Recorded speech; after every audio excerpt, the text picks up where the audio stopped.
Hello, everybody, and welcome back to the Games Done Quick Hotfix. Tonight, we are celebrating the 15th anniversary of Dead Space. We have a run of Dead Space 1 and 2. Before we get into that, just a few quick reminders for you. If you do want to appear on the Games Done Quick Hotfix, we are now accepting submissions for the winter season. If you've got a run you'd love to showcase on the channel, you can send it our way at gdq.gg/submit/hotfix. You can type !subscribe in chat for more details on that. Also, as a reminder, Black in a Flash is a community that uplifts and connects Black speedrunners of all levels, hosting special events throughout the year to raise money for charity and celebrate Black voices in the speedrunning scene. You can learn more at gdq.gg/BAF, or you can use !BAF in chat to learn more now. With all of that said, we've got a run of Dead Space here, the original. I'll hand it over to our runner, let him introduce himself. All right, perfect. Well, welcome everybody. I'm Sharkat, and we're gonna be running Dead Space 1 and 2. So we're starting with the original, the 2008 Dead Space. We're pretty much ready to go whenever. Time's gonna start when I move. I'll explain why I'm paused here, not on the main menu in a second. Had some silly things happen, but we're here, we're playing the game. So gonna go ahead and pause here, and time is gonna start in 3, 2, 1, go. All right, so we are at the beginning of chapter 1 here after the intro cutscene. The silly thing that happened is my intro skip mod decided to break like 10 minutes ago. So I just watched the intro cutscene and got ready. So we're able to skip that. We usually skip it for full runs, but all right, so we're heading into the Ishimura here, investigating an SOS signal. We're gonna pretty much immediately try to do a big skip here, but small optimization first. Whenever tutorials come up in this game, they lock your movement and inputs for a few seconds, like your interactions and things. But if you have another tutorial up first, it adds like a second or two window where you can interact. So I'm pulling up this tutorial first. So when this one opens, I can open this door. And now I can move, there we go. Pick up some money. All right, so this is Hammond skip. I'm gonna do my best to get this. We only get one shot at it. But we're gonna try to get Hammond here to step in front of this door. Get him to stop here. Nice, okay. Now we're gonna kind of nudge him a little bit just to get him a little bit closer. This can work as is, but we got a little bit of downtime here, so I'm just trying to make this as likely to work as possible. That security console is still live. Let's give him some more little nudges here.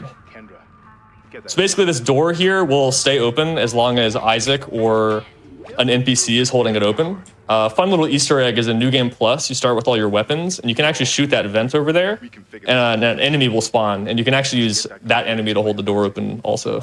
But obviously for New Game, we do not have any weapons yet. So as long as the game is nice to us, he should continue holding that door. Nice. Okay, that's Hammond skip right there. So the advantage of this is normally, that's a relief. All right, so normally the game locks you. This door locks you. You'll see it happen when Hammond steps away here. So you're supposed to be trapped over there, and they tell you to run that way. But Kendra's actually going to open this door, and that's going to head towards the end of the level. So we're going to go ahead and run over there. Now, we can't finish the level yet. The way the level progression works in this game is usually, it revolves around taking trams to the next level. So you usually have to do a certain number of objectives to get the tram working. Now, as you'll see in later levels especially, you don't actually have to do all of them. We do kind of have to do most of them in this level, but obviously we're doing a little bit of a sequence break here by getting to the end right from the beginning here. I was also grabbing some items in the bathroom there. We need to be able to sell enough things to have enough money to buy our first gun here. And we're gonna buy the best gun in the game, which is the pulse rifle. You might have your own favorites for casual play, but for speedrunning, the pulse rifle is the best gun in the entire series. Like this pulse rifle here, insanely broken. You'll see why very shortly. So we need 7K, there we go. All right, we got the pulse rifle.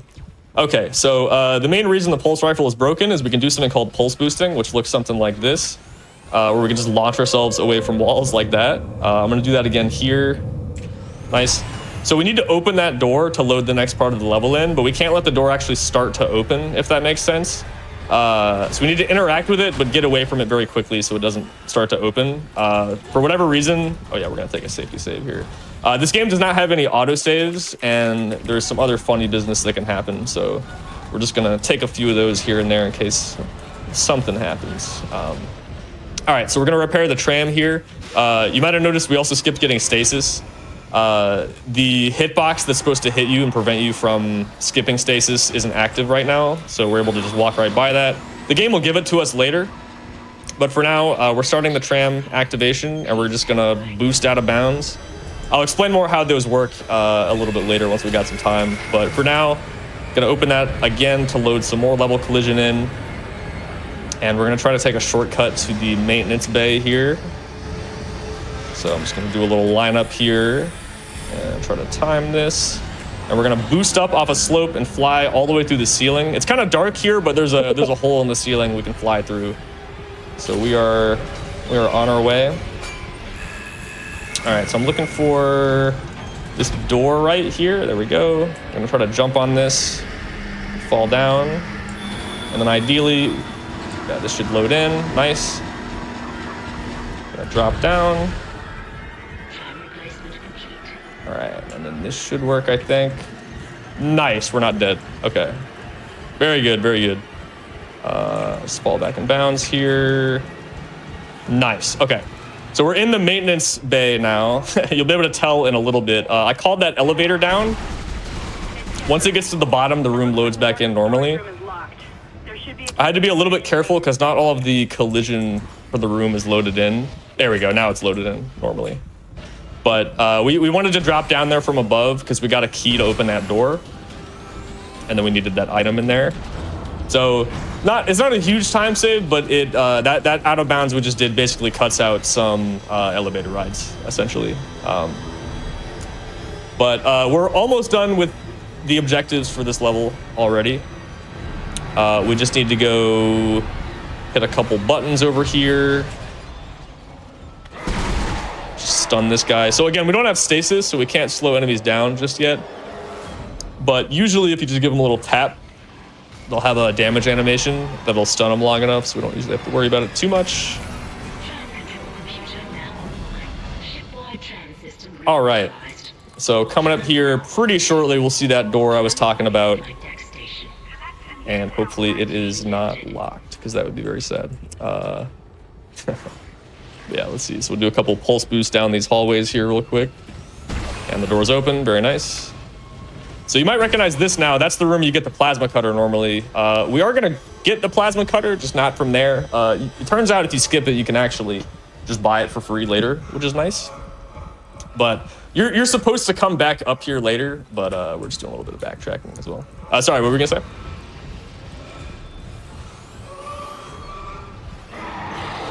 Yeah, technically glitchless, you can't skip it, but I think it's the same if I think it's the same if you like sell it.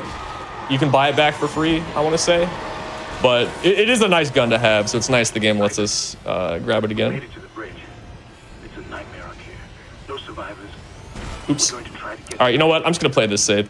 There's a slight chance you do that boost. Sometimes you can get like launched up out of bounds here and get stuck. So I'm just gonna go for this.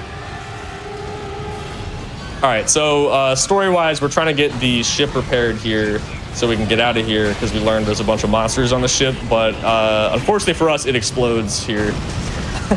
So we need to figure something else out. But now, as far as progression for the run goes, the tram is unlocked now and should be fixed. So now we just need to get to the end of the level, which is pretty easy.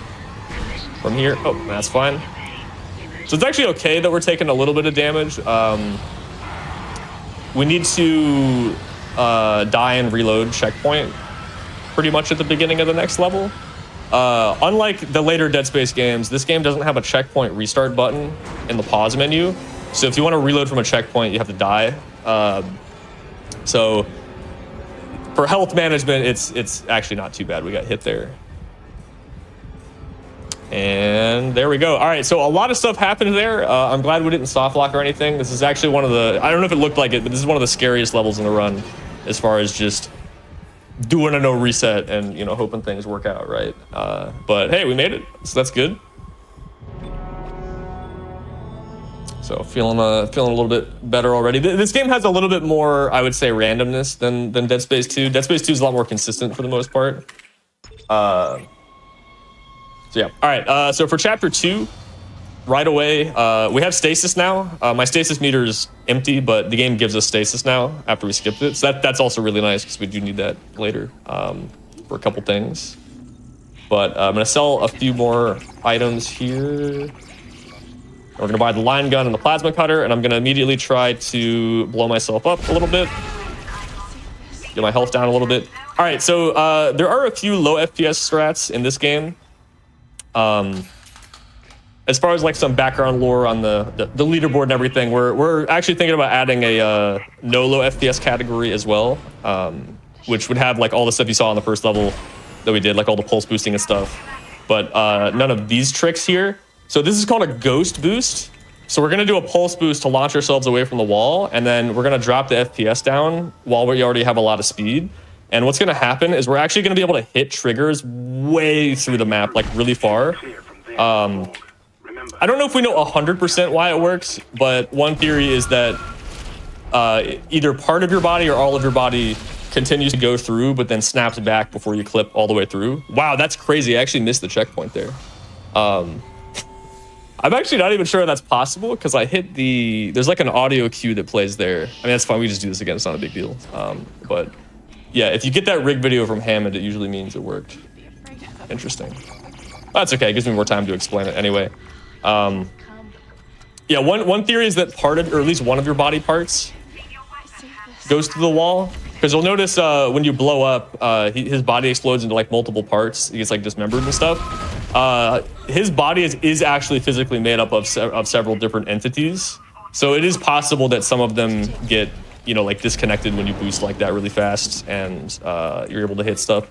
But yeah, the basic idea is we're able to touch triggers through solid walls even if we don't clip all the way through them. All right, let's just take another little save here just in case this decides to be funny again. All right.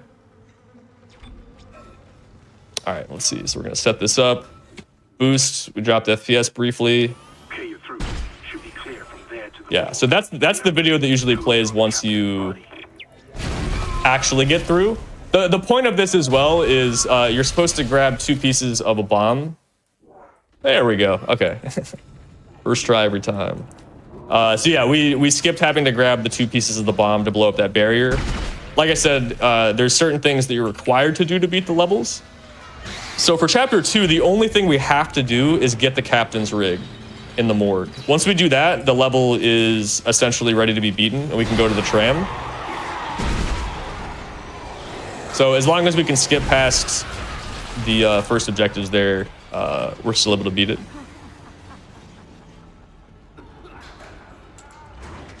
All right, another pulse boost down this hallway here. All right, so I guess I could briefly explain why pulse boosting works. Basically, the guns have collision when you aim with them, and that particular move, if you do it on the exact same moment that you aim, it generates a lot of speed and sends you back. And along with the guns having collision, we can actually kind of clip our guns through the wall like that by aiming. So you'll see us do that occasionally to try to grab things or shoot through walls. So that's the captain there. He's turned into a necromorph now. So we just need to kill him. Oh, almost blew myself up a little bit. That's okay. Nice. So pick that up.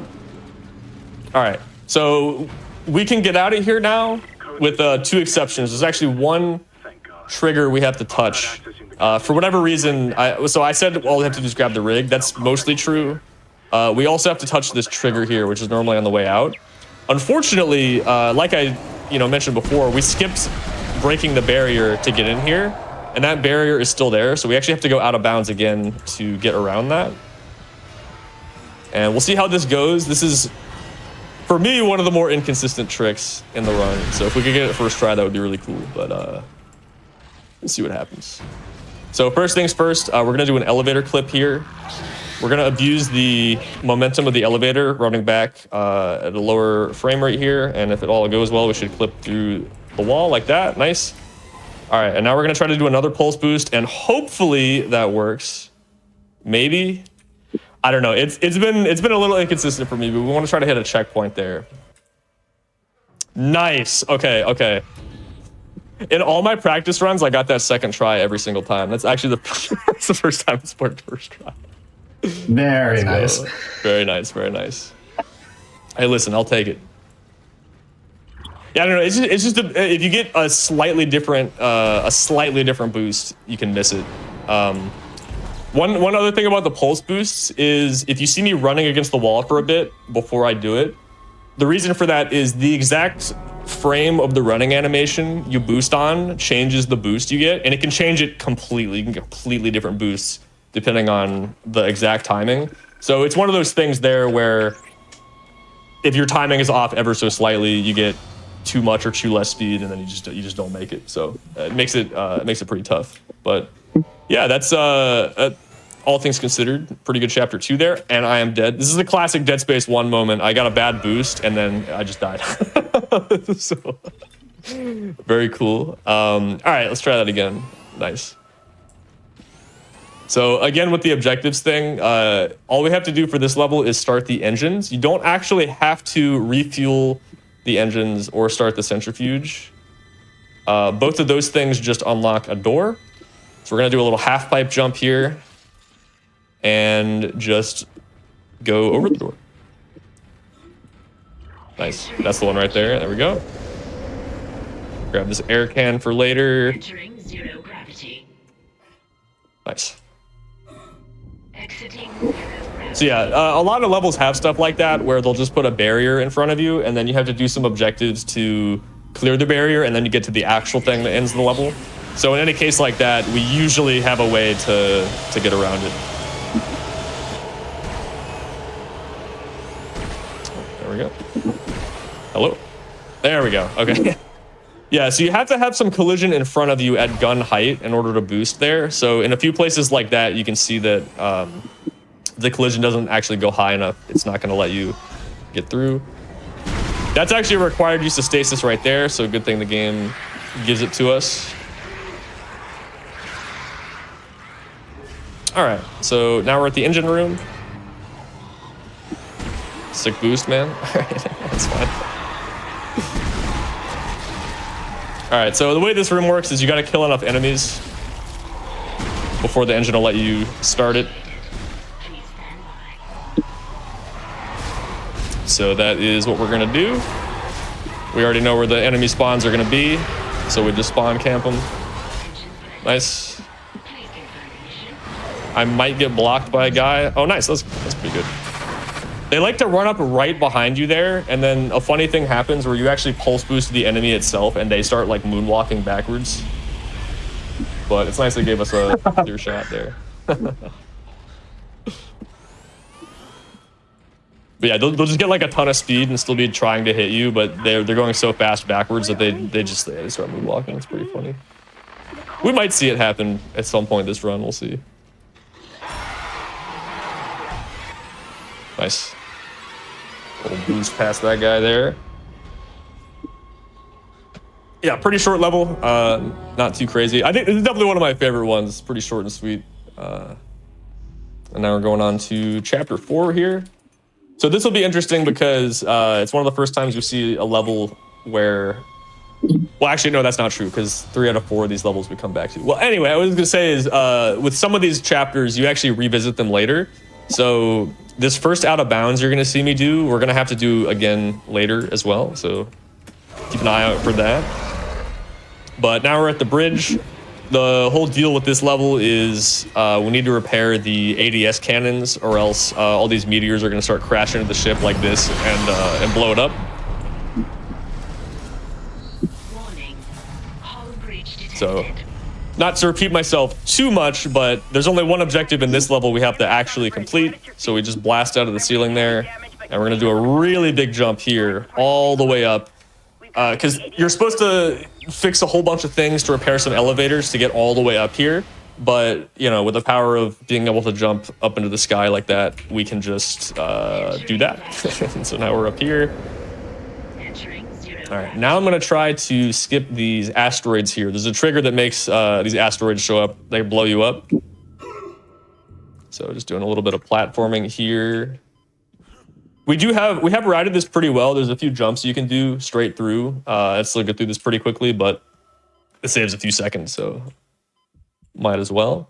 You also see the 0G here. This is the only Dead Space game with 0G like this, where you actually jump from point A to point B. And all the other ones have this kind of free-floating 0G mechanic, which I think is probably a little bit better overall, but it is kind of fun to come back to this one and have that. Exiting zero gravity. All right. Manual override. So the funny thing about this being the only thing you have to do in this level is it's literally just like a 2-minute auto scroller. And on mouse and keyboard, it's really easy.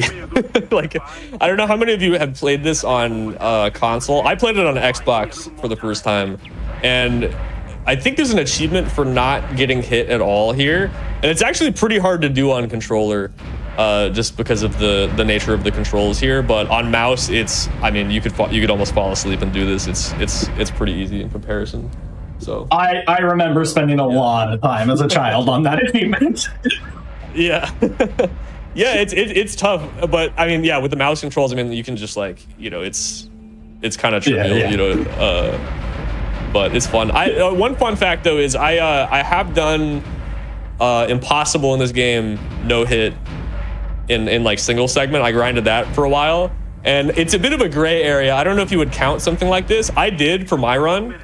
And let me tell you, the boss fight in a few chapters from now, there's another shooting section like this. That's the hardest part of the game to not get hit. I mean, again, it's like, does it count? I mean, Isaac's not taking damage, but I decided to count it just to do it. But yeah, you'll see what I mean when we get there. That is like, yeah, it's insane. The boss just throws stuff at you constantly.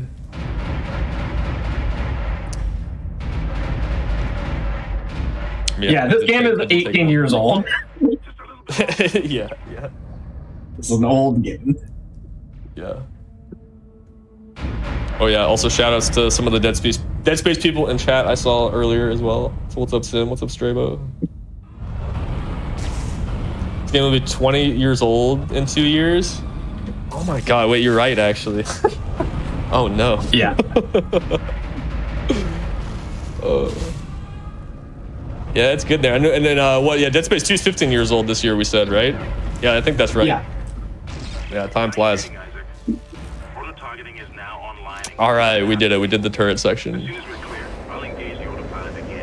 All right, so yeah, same as most of the other levels, we could just go back now. And if you've caught on so far, we are going to go out of bounds to speed that up a little bit. Ironically, we're not going to take any elevators in this level, and if you played this level casually, that's like half the level is just going up and down elevators.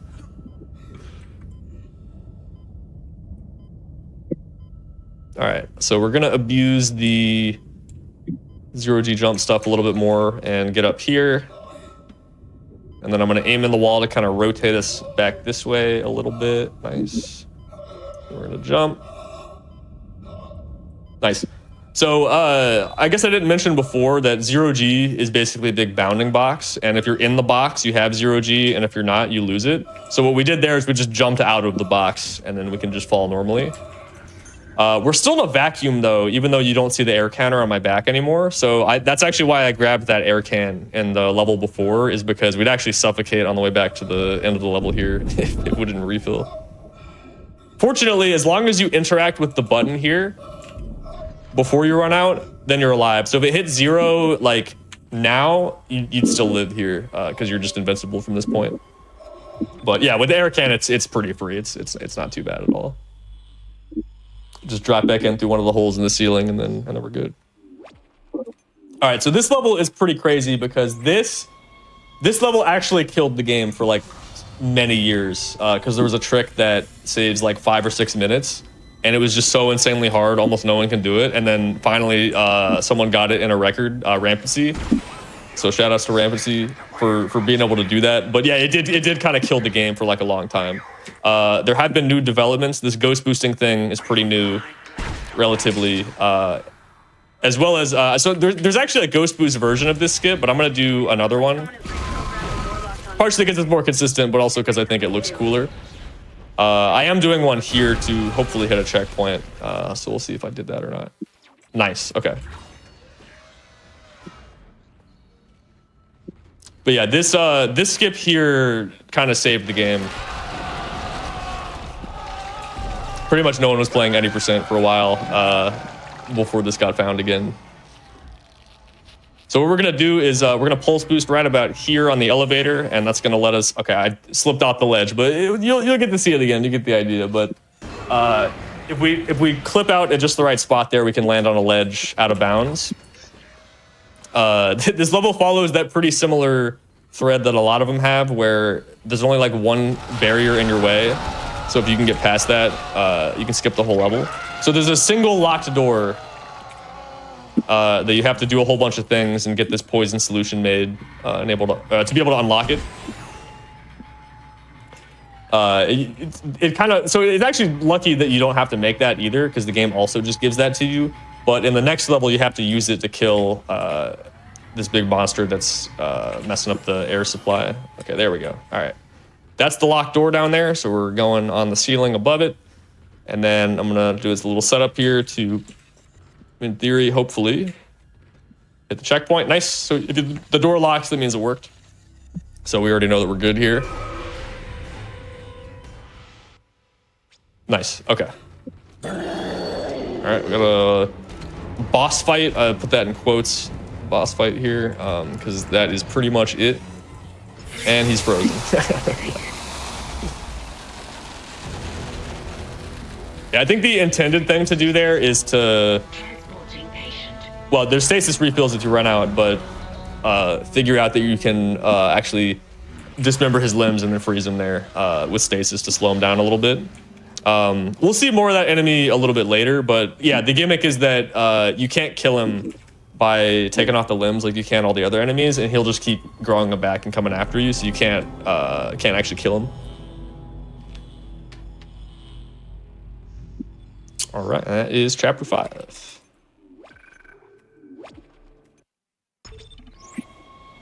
All right, so yeah, this is, like I said, this is the chapter where we gotta actually go put that canister in.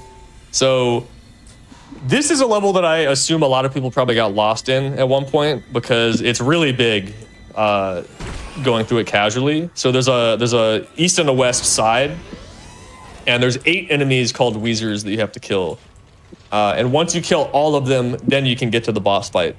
Of course, all we have to do is kill the boss, so we're going to do a somewhat elaborate out-of-bounds route to do that. And then we're also going to have to do an escape as well, because the door never unlocks, unfortunately. But we do have a way around it. For now, here's Hammond again.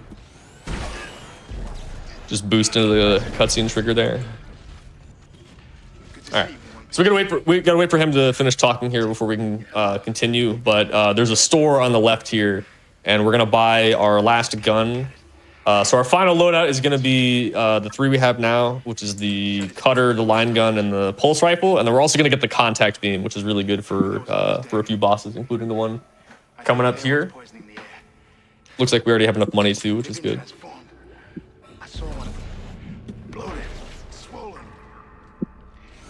Can do some fun boosts here. Yeah, usually you can't see where you're going when you pulse boost because you go backwards, but if you do it like that, you get an idea of how fast he's actually going. All right, there we go. That's the door to food storage. But I can't override the integrity lockdown. You have to destroy the pods to bring the air quality up. Then you can go through and use the poison on the Leviathan. All right, so there's the contact beam. All right, so here's where you normally would choose a side to go to, and then, you know, go start killing all the enemies.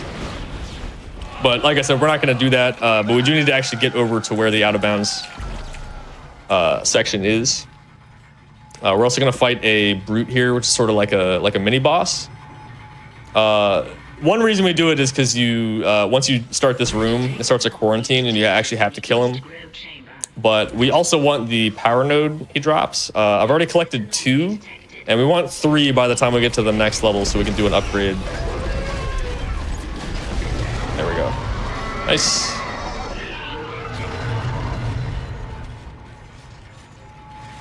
Okay.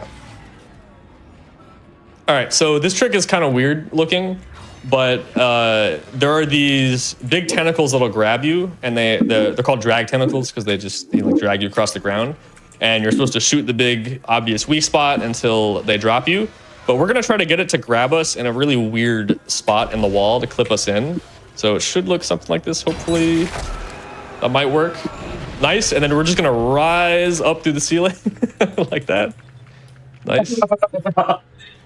Yeah, I don't know why, but here we are. And now that we're out of bounds, we can do pulse boost shenanigans. So we're on top of the big garden here, and then do a little lineup, and we should land right in the hallway where the boss is. Nice. Drop in that canister. Yeah, it really is lucky the game just gives you some of these things that you skip once you get to the next level. Otherwise, we would, well, we would not be able to do some of these skips. Just reloading all our guns when we got the chance. Still alive. I think all this ammo looks pretty good. Kill it before it contaminates the entire ship. Okay. All right, so the fight's not too complicated here. Just gonna grab some extra ammo while I'm at it. So just destroy these 3.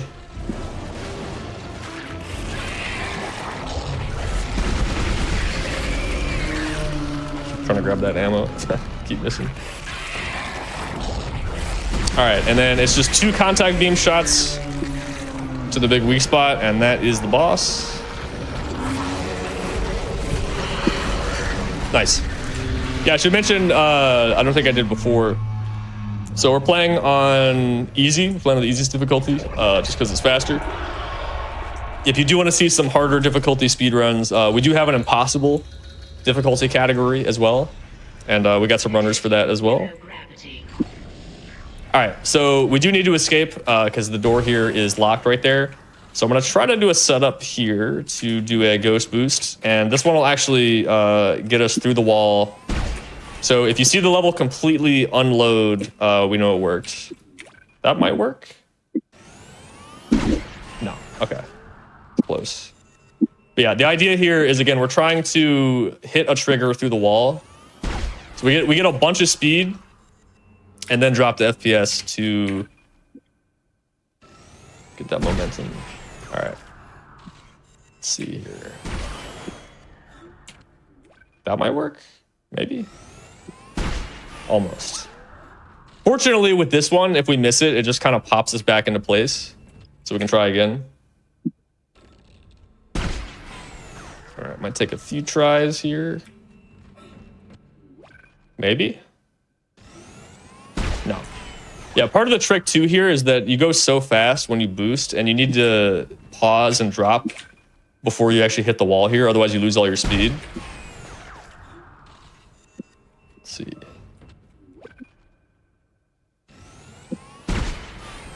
Almost. Worst case, I do remember the other... There is an alternate way to do this. There we go. Never mind. We got it. Nice. Nice. All right. There we go. Nice, nice, nice. All right, all right, all right. Nice. There we go. All right. So we just hit that checkpoint all the way through all those walls and everything, and now we can get out of here.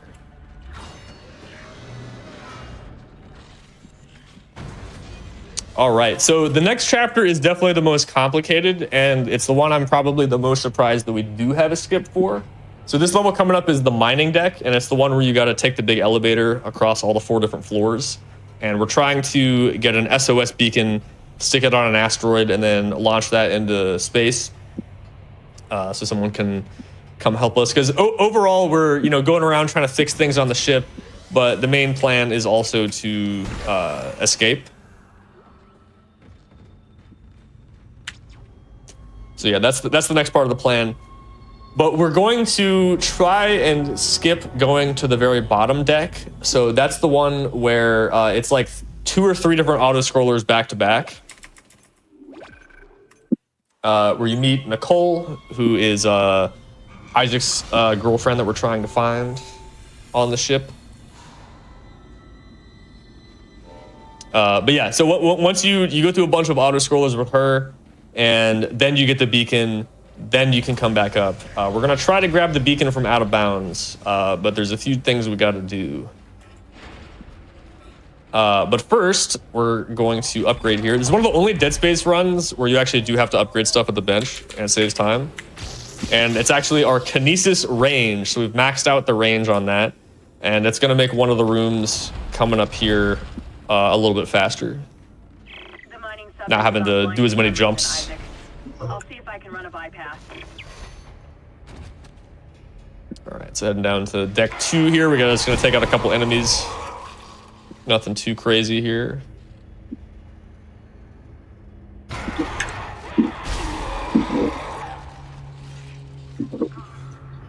right. Yeah, and at this point, we don't need to use the store anymore. So I'm not really worried about my money. I'm more just looking at my actual items like inventory, you know, ammo, health, stuff like that. I do have to do another intentional death in this level. So I'm trying to, if I can keep around this amount of health, that would be cool. Oh yeah, you don't see me pulse boosting here. So there's a really weird thing where if you jump out of a 0G area out of bounds, or you use a bench, it just breaks pulse boosting temporarily. I don't know why. But if you re-enter 0G, it fixes it, so I can pulse boost again. It's really interesting. Really I don't know. I wish I did, but I don't have an answer for that one. But we just know that that's what happens. So it's not a huge deal. We just can't pulse boost for that section. Now we can. Here's that kinesis range upgrade coming into play. So it saves us a little bit of time of jumping around this room. There we go. And then as you'll see, we can now boost again. Oh, that guy was kind of moonwalking. Oh, that guy's up in the air. I don't know what he's doing. That's fine though. Ow. All right, that's still fine. All right, so you can go a different way here. Oh, there's a moonwalking guy. Yeah, look at him. Oh, do not grab me. Do not grab me. Okay, so the enemies are kind of random here. Oh, I'm getting a terrible pattern. Oh, no. Okay, we're good. Totally under control. Jeez. Yeah, that room can be a little bit of a nightmare sometimes. They just kind of spam you with enemies.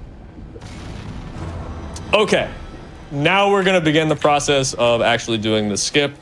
So I got the key to actually get into the control room to launch the asteroid. And from here, now we are supposed to go get the beacon on the bottom floor. And the 3rd floor is grayed out. We can't actually take the elevator there. So we have to find a more creative way to get there. So what I'm gonna do is send the elevator down, and then I'm gonna hit this checkpoint through the wall. We can kind of bonk it with low FPS there. And then we're gonna reload the checkpoint, and it should put us at the top here if we did that right. Nice. Take a little safety save because I can also soft lock here. Probably won't happen, but you never know. So now we're gonna go out of bounds. Do a little boost here. Wanna drop down over there, ideally. So wanna get a little bounce up like that, nice.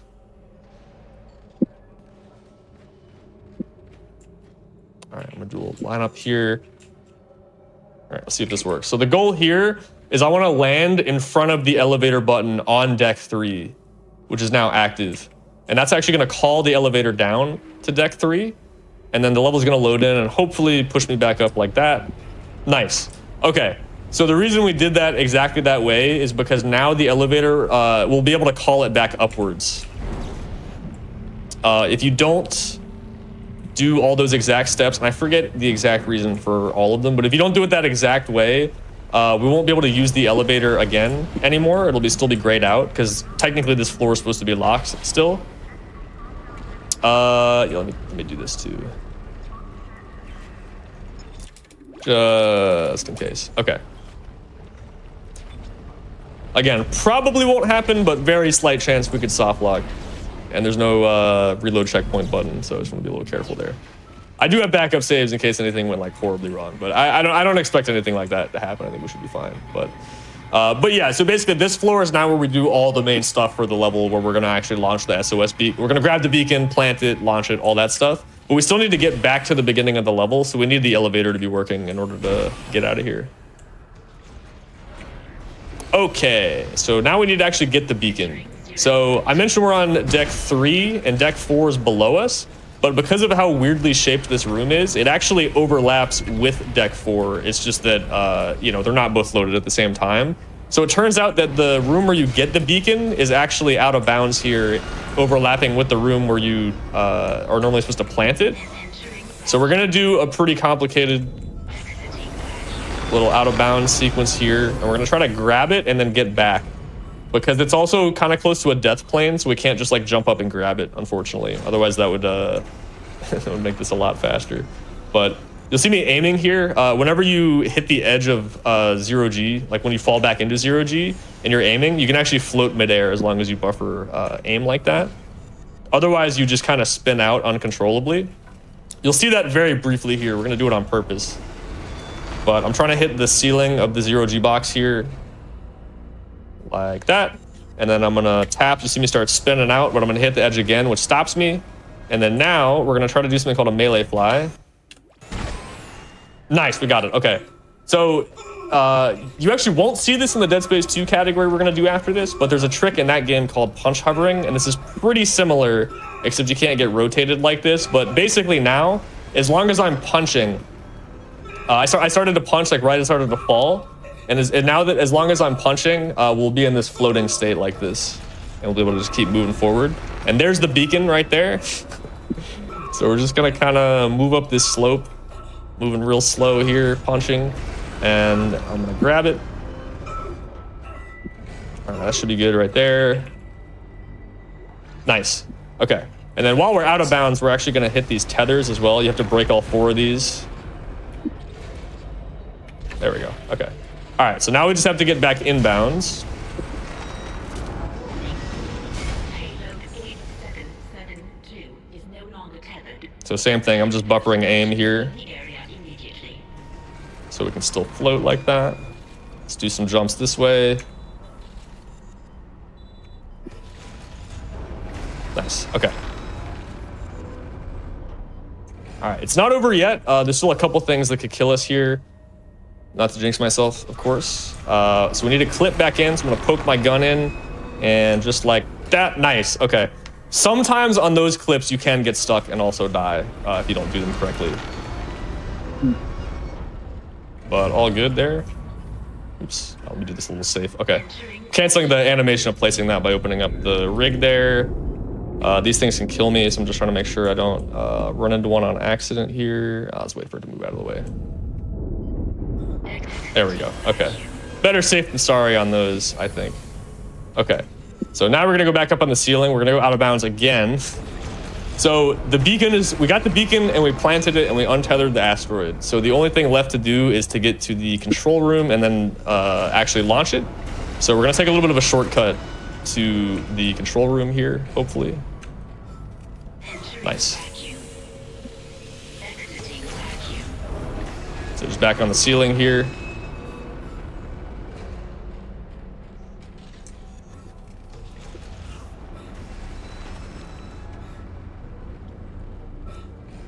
There we go, walking on the wall here. So I'm gonna get into position and hopefully jump here, jump out, and then level loads around me. Nice. So the reason we did this is actually to skip having to take that battery to power the lift all the way back up here. So that's not super necessary for the whole big trick to work, but it does save a little bit of time. And then we did lose our ability to pulse boost, so I can't do the pulse boost version of this skip, but I'm gonna try. We can run at low FPS here, and if my angle's good, we should just kind of make it through. Nice.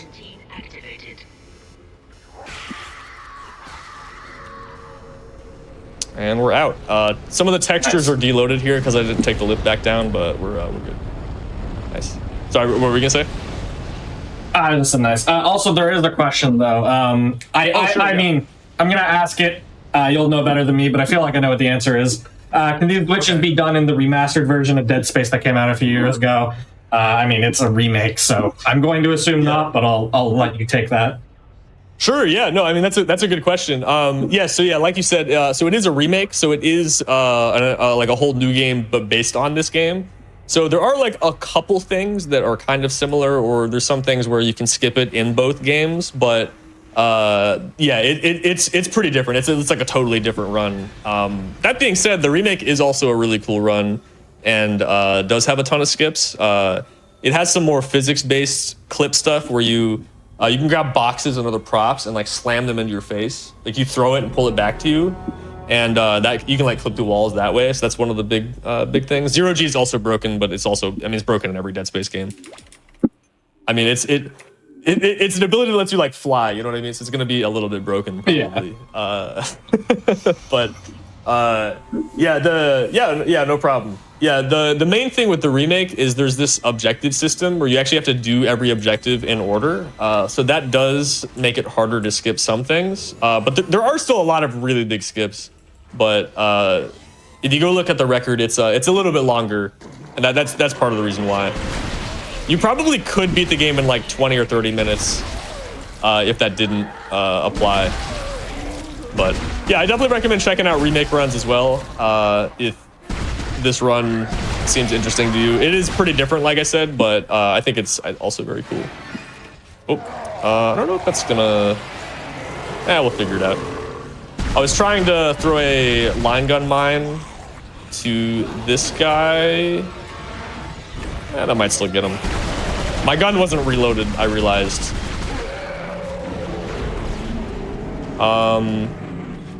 I do have health. Okay, nice. Nice. Okay. Yeah, so our run speed also affects pulse boosting. So if I'm at yellow health, this boost actually doesn't work the same. But we're all good. Okay. So back to the bridge here. We were here in chapter 4. I didn't explain this as thoroughly last time, but basically there is a hole in the ceiling and we're boosting off a ramp. So when you pulse boost, it sends you back really fast. So if you hit a slope, you get a lot of upward speed as well. So that's why we get boosted up in the air like this on a lot of these.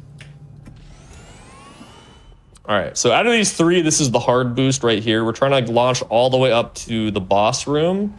We'll see if it works. This one might take a few tries. That looks... that might work. It's hard to tell. Nope, okay, that's fine. We'll try it again. Oh, good thing I still had that health pack. Nice. It gave me the checkpoint while my health was still low. That's funny. Okay. All right. This boost is also not super easy. Yep, there we go. I kind of jinxed myself there, but yeah, this boost is also kind of hard. But yeah, that third one is definitely the tricky one there. All right, so let's give this another shot here.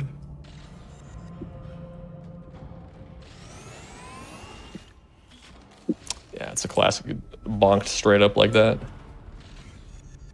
Yeah, it's pretty tough because the timing's pretty tight here. That might work.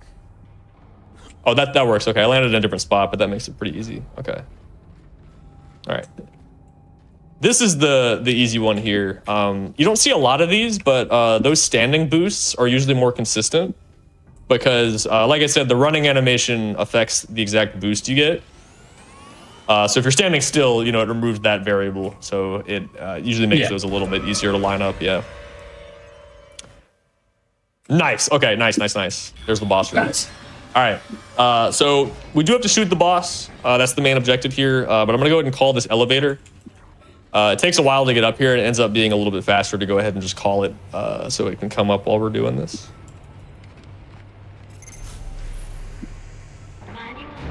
All right, just shoot him to give him a little wake up here. And then you can probably guess what we need to do here. We need to shoot the big 5 obvious glowing weak spots enough times. Now, the boss is going to throw a bunch of stuff at us, which makes visibility worse. And also, There's a new mechanic with the turret now where it can actually overheat. It didn't do that earlier in the game, but I have to keep an eye on that. You see that red bar there. So I'm trying to shoot in bursts here. Because if it overheats, there's a little bit of a cooldown period before we can shoot again. Not too bad so far, though. Oh, there's that cooldown. Yep.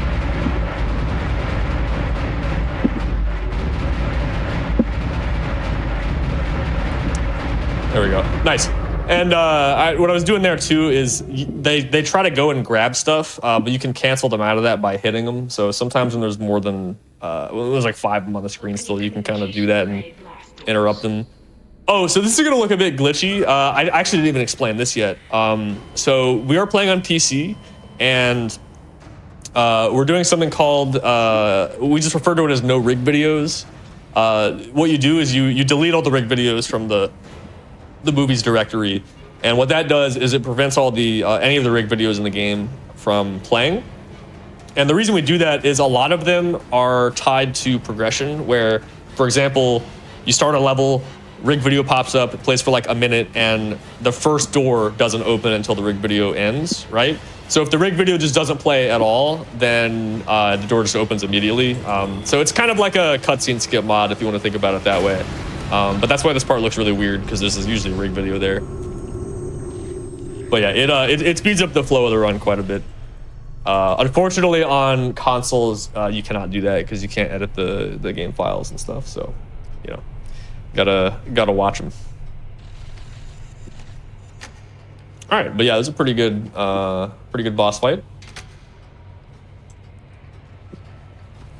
And we just gotta, you know, as usual, get down to the tram station here. We're gonna do a new glitch called a save station clip.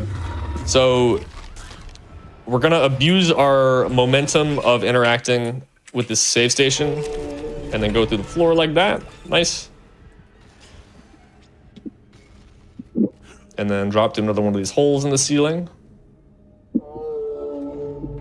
And then pretty much just take the same path we did back in chapter 4, last time we were on the bridge. And then should be at the tram station here. Now, one of my other favorite levels is coming up, and there's actually no pulse boosting in this one. And this skip did exist. This is one of the few skips in the game that did exist before pulse boosting got found. Because as you can imagine, the pulse rifle is pretty broken. People just like fly all over the place. It's basically a jump button in a game that doesn't have a jump button to begin with. So you can, as you can see, you know, you could also like imagine how that would be really useful. But yeah, this is one of the older skips in the game. So this is where story-wise, the USS Valor picked up this other ship, picked up our SOS beacon, but they also picked up an escape pod we sent out earlier that had a necromorph in it, and so their whole crew gets infected, and they crash land into us. That's what that explosion was in the last level. And so this first area here is in 0G. We're actually going to go out of bounds and jump into the ship. And the cool thing is that the 0G box is huge in this level and extends across the entire Valor. So we're going to skip this part where you're supposed to throw these radiation balls out to unlock the door. And we're just going to jump out of bounds here. We just want to make a beeline to our main objective, which is to pick up the Singularity Core. So in order to get the level to load in, what I'm going to do is call this elevator from outside. Like so. And then jump back over here. So that's going to start to move and then load in part of the level. And then we can jump in just like that, through that opening. And then I'm gonna open this door, and then now we are in the ship for real now. It loads the rest of it in, just like that. But we still gotta open a few other doors and things here to just make sure everything continues to load. We can climb up here, but we actually do have to call this lift in order for this part to work. And then, nice. Made that jump in time. Ooh, I'm out of health. That's fine, we can get some more. We don't need a lot of health for this part. And fortunately, our run speed doesn't get slower in 0G like this. When we're low health, we're also gonna just jump on the ceiling for later. Oh, one other thing is we do have to kill this brute here because it starts a quarantine, and we can't end the level when the quarantine's active. So even though the singularity core is the only thing we like have to do, otherwise it breaks. Oh, also, I saw in chat, surprised the game even works without the videos. It is really nice that that works out. I mean, you know, we have skips for a lot of the cutscenes, but yeah, it is like a lot of downtime having to watch all of them. So it's a pretty nice quality of life thing. Oh yeah, Rip Hammond as well, by the way. Let's wait for this quarantine to start and start blasting. Nice, okay. So he's dead. Now we can end the level. We're gonna clip out of bounds here. I just lost all of him. And then yeah, this is just, again, just another shortcut to the end, pretty much. It's just us now, Isaac. But just abusing the fact that we can, you know, pretty much jump wherever we want. Yeah, that makes this really fast. Yeah. Yeah, there's a, speaking of the no-hit thing earlier, there's a really hard combat section in this level 2 casually that you have to do as well, that we also just blew past. Okay, where's my jump?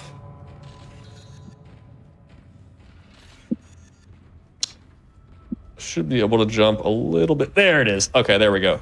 All right. So we need to clip back inbound still. The textures are deloaded, but the collision for this whole room is loaded. But we need to aim through this wall and jump. And sometimes you kind of do just die here. So hopefully that doesn't happen. Oh no, we clipped to immediately. Nice. That was actually really fast. Okay. Yeah, what happens is there's a fail-safe. Because there's a few places in the game, even casually, if you get unlucky, where he jumps like that. And then instead of landing, he just gets stuck. So the game will kill you if you get stuck like that too long, which again is nice because otherwise you would just be stuck there forever. But it is annoying because sometimes you'll try to clip through and just get stuck. We got one more chance to have that happen in the run, so we'll see if we, well, hopefully that won't happen, but you know, we'll see what happens. Nice, okay. And yeah, we are getting close to the end of this game. I mean, we still have 3 levels left, but yeah, most of them do go by pretty quick. Nice. All right, so this is the biggest skip in the game, and it's pretty silly that it works at all. So there's this shuttle. You know, again, we're still trying to figure out how to get off the ship, right? So there's this shuttle we're trying to get working, but we need 3 nav cards for it. Spoilers, it only checks to see if you have at least one of them. So we're gonna grab the one right here at the beginning of the level. The other 2 take a really long time to get. There's lots of like combat and elevators and hallways and like time sections where you're gonna wait and all this stuff, but we just grabbed the 0G basketball one, and then we're gonna dip, and now we're just gonna make a beeline straight to the shuttle itself. But yeah, again, really nice that this works because this clip I'm gonna do after I kill these enemies to lower the quarantine here. This clip got found before the actual skip itself, like the full thing got figured out, and we thought it wasn't really gonna save that much time. It does skip a dialogue with this other character, Kine, coming up, but doesn't let you skip the level by itself. We're going to use this elevator. It's going to pop down and clip us out of bounds like that. And then this is actually the hardest part, even if it doesn't look like it, is just landing on this door. It's very finicky. Nice, okay. It's going to open the door, which will load the level in. Nice. Yeah, casually, you need to grab all 3 before he actually lets you come down here. But here we are. We haven't even met him yet. We'll see him in a little bit. But yeah, here we go. I only have 1 nav card, and we just slap that in there. And the game says, yep, that sounds right. So let's go. Excellent. Wait there for me. I'm on my way. Test firing shuttle engine. Nice. All right. So hey, this guy's back. So I'm just gonna bait a swing here, and then try to get him to follow me. Nice. If you go too fast there, he'll go through one of the vents instead. It's a little slower. All right, so we need to drop him here. Play it a little bit safe. That should be plenty.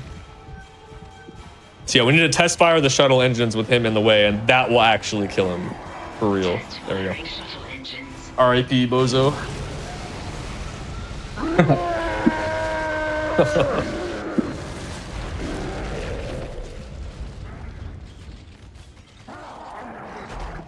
All right.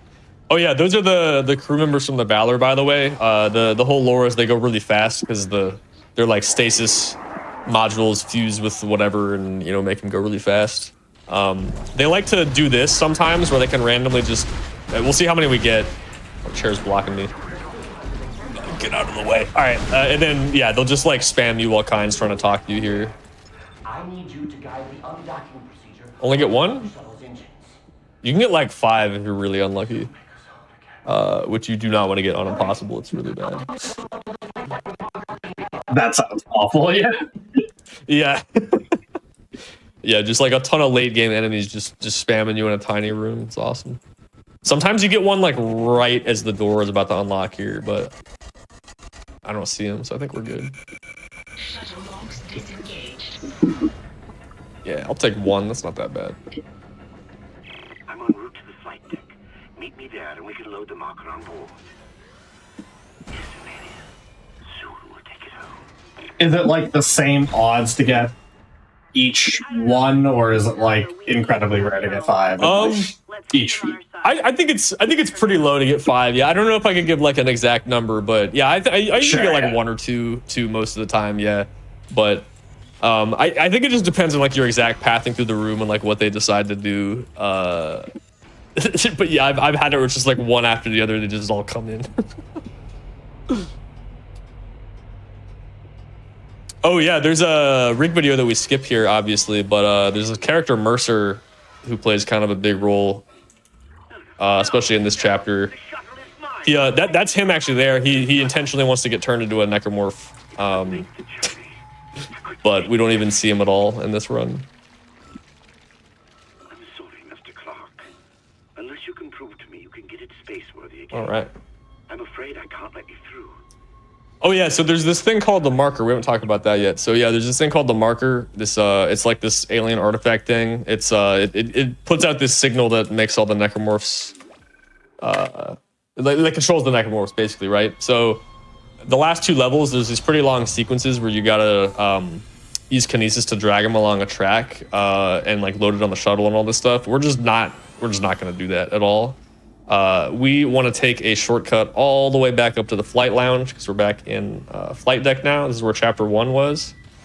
So this is actually kind of similar to one of the first out of bounds I did in the run, but it was really dark. It's kind of harder to see, but classic, you know, hole in the ceiling. So we can just bounce up through there. Oh, okay. I went a little bit too far, actually. All right, so let's try that again. But yeah, the elevator up back to the beginning of the game is, of course, locked until we do the objective. So what we're trying to do is launch up and load that level by just flying up into the air instead. There we go. You can kind of see some of the doors and stuff partially loaded there. There we go. Okay. Drop down here. See, something like that. Nice. Nice. Okay, we get another pretty cool 0G sequence here. So I'm gonna blast out of here. Oh, okay, let's try that again. So the idea here is we want to be able to get out of this room and still have 0G. There we go. Nice.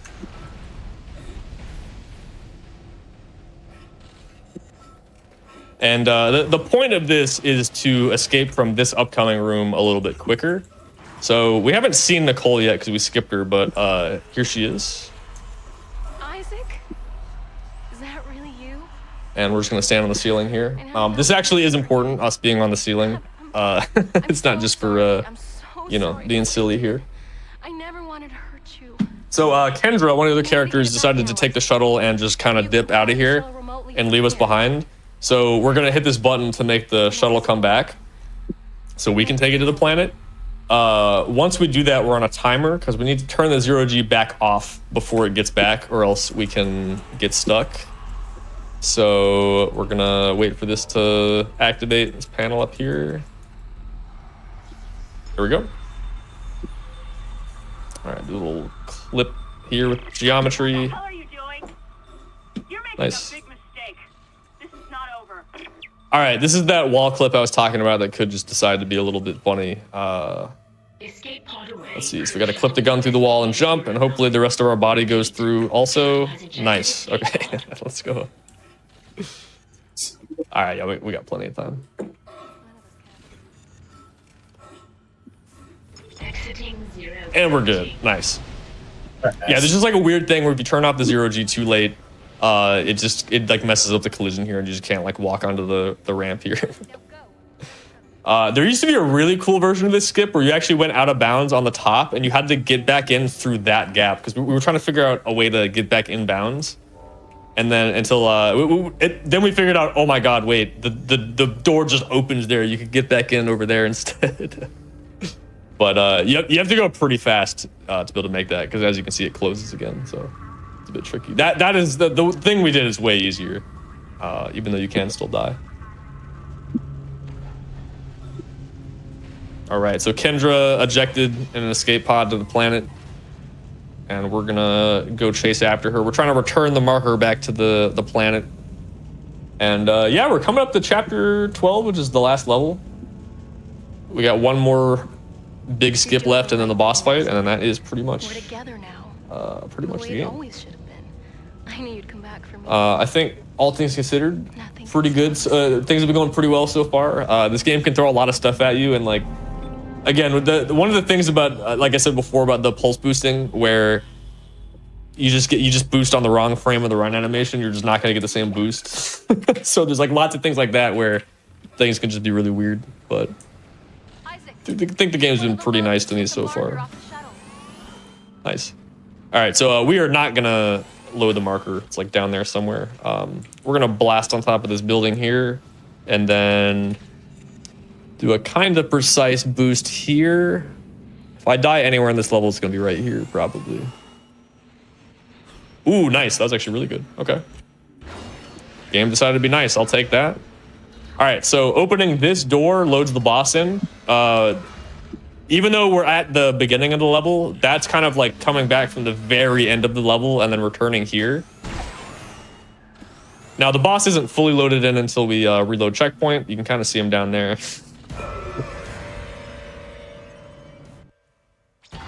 There we go. All right, and hey, we're at the final boss now. Not too bad. So we just got a little bit of cutscene here, and then we can get started with this.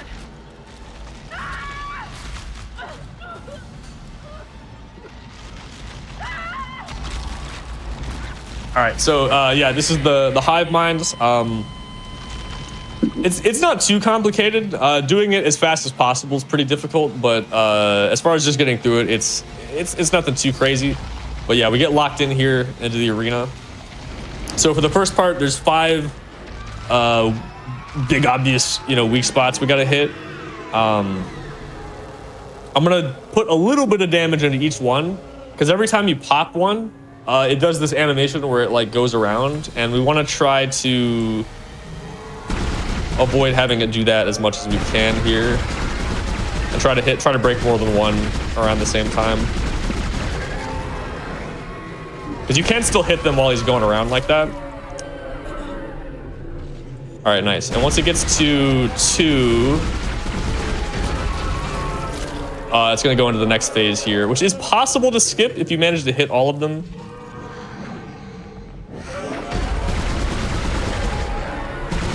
While it's doing this, but it's pretty hard to track them. I got an extra one. Nice. I'll take that.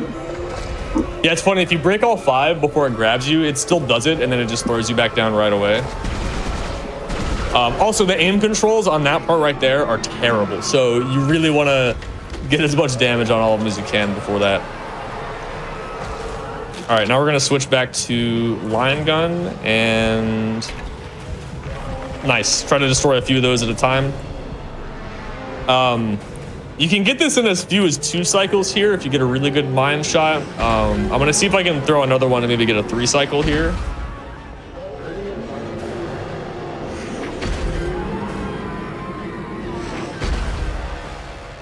All right, let's see. I'll take it. Nice. All right, I'll take a 3 cycle. All right. So yeah, we still gotta do some more slams here, and then he's gonna have this kind of, you know, death animation. I was gonna say drawn out. It's not that long, but we gotta wait a little bit. So time is coming up in a little bit here. So this is the last bit of damage on the boss, and then time is gonna end once the tentacle moves out of the way and we hit this last cutscene where we run up this ramp here. That's gonna be time. So just gotta wait for him to fall over here and the tentacle to move out of the way.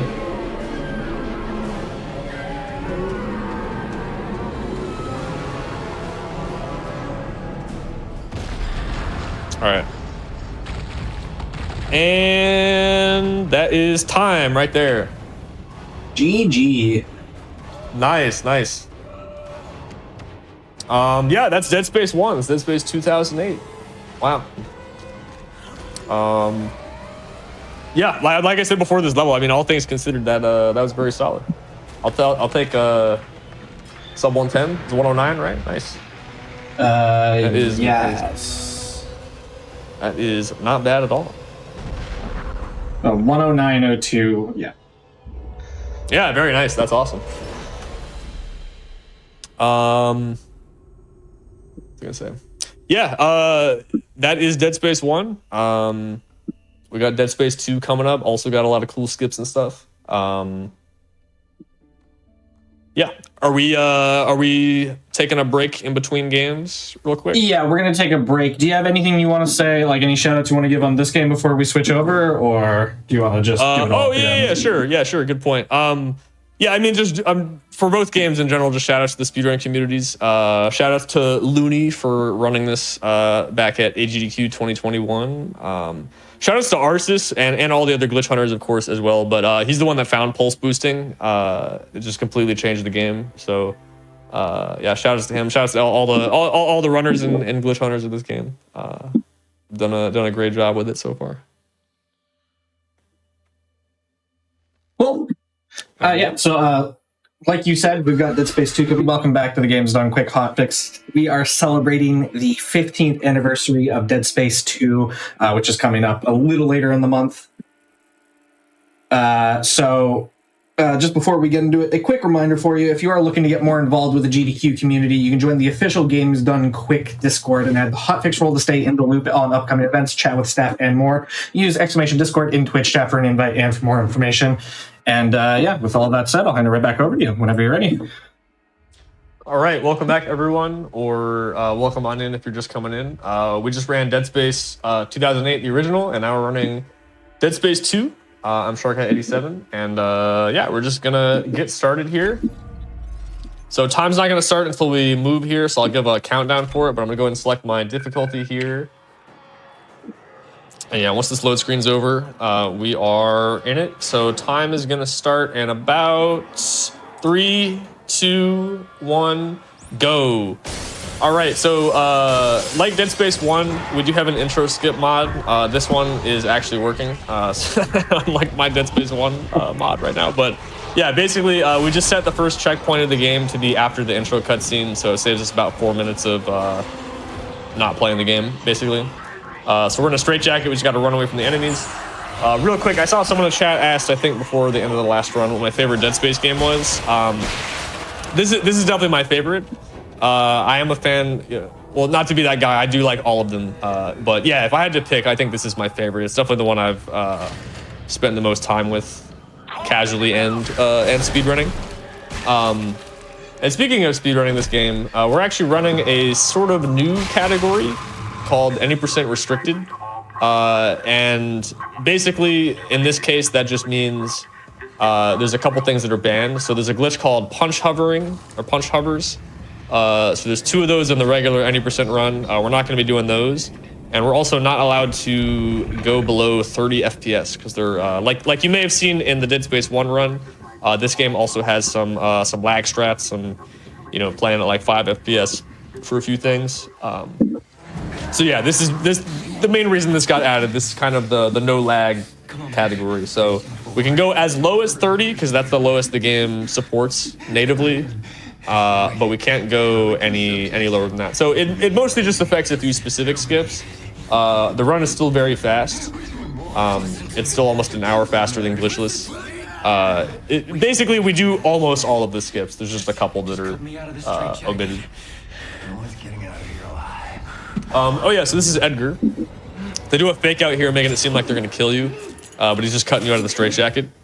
So we're one of the key subjects they were talking about. We helped. There's no escaping from what I've done. Take it easy, buddy. We helped to build another marker, the thing from the first game that controls all the necromorphs. We helped build another one of those. Your rig is red. But now we are trying to get out of here. It's red.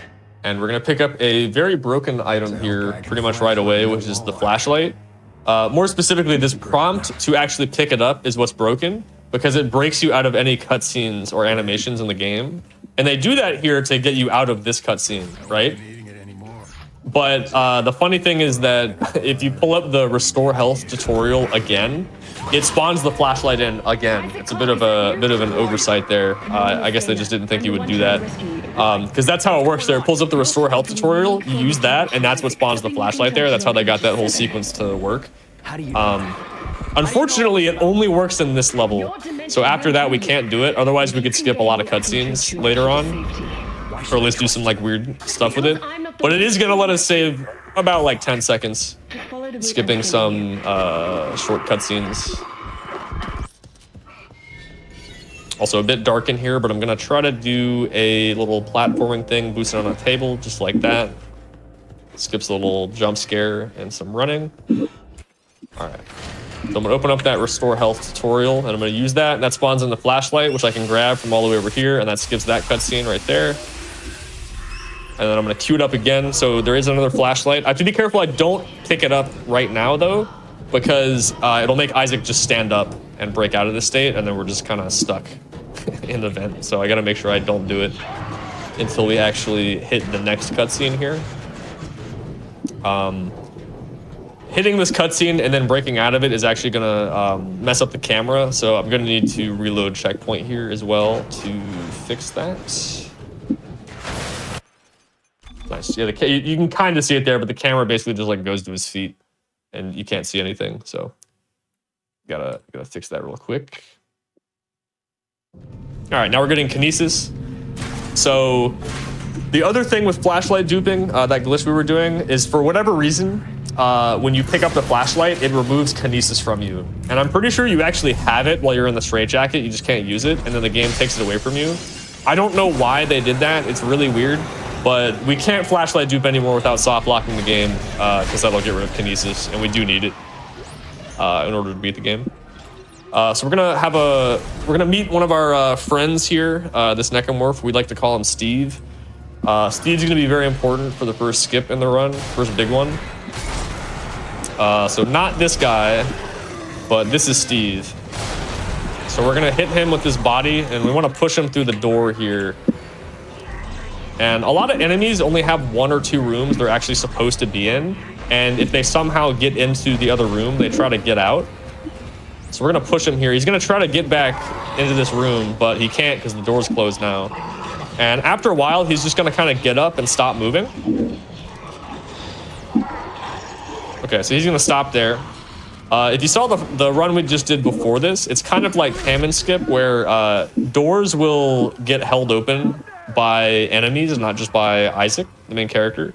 So the slasher there is actually holding that door open for us, and that's gonna allow us to do a Dead Space 2 exclusive glitch, because there's a few glitches across the whole series that kind of still work, but this one only applies to Dead Space 2, which is we just refer to them as deloads in general, but we're gonna try to deload the level partially and use that to our advantage. We'll explain it more later, but the gist is basically most of the time when you open a door, it loads something in, and when the door closes, it unloads something. And if you try to get the game to load too many things at once, it will unload some other stuff just to save up on memory. So we set up a deload here. So all the collision is here, but the important thing is that doors aren't solid anymore, so we can run through them. So I can open the door from this side, and specifically letting it close on that side and then not opening any more doors here is going to make the elevator not loaded here. So that's the whole reason we did all that, is we want the elevator to not be solid here, and we can just fall out of bounds. Just like that. All right. So I'm gonna do a little bit of a lineup here. Gonna do something called a door dive. Basically, again, if you open doors, it loads stuff in. So I'm spamming interact on the pause screen there, and it loads the level in. And that pretty much skips all of chapter 1. It also skips getting a suit, which is usually required. So we're actually gonna beat the game in the patient suit here.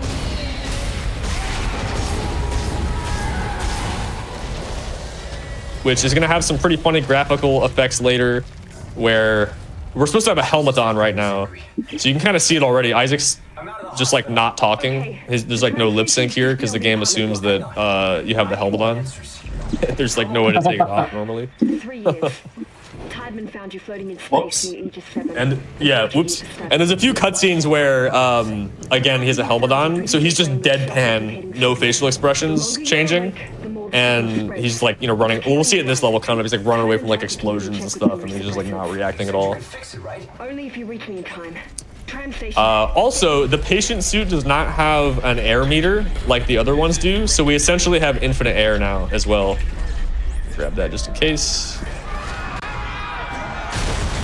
All right, I'm gonna interact with this elevator button through the wall here. We can tell it worked because the level's deloaded over there.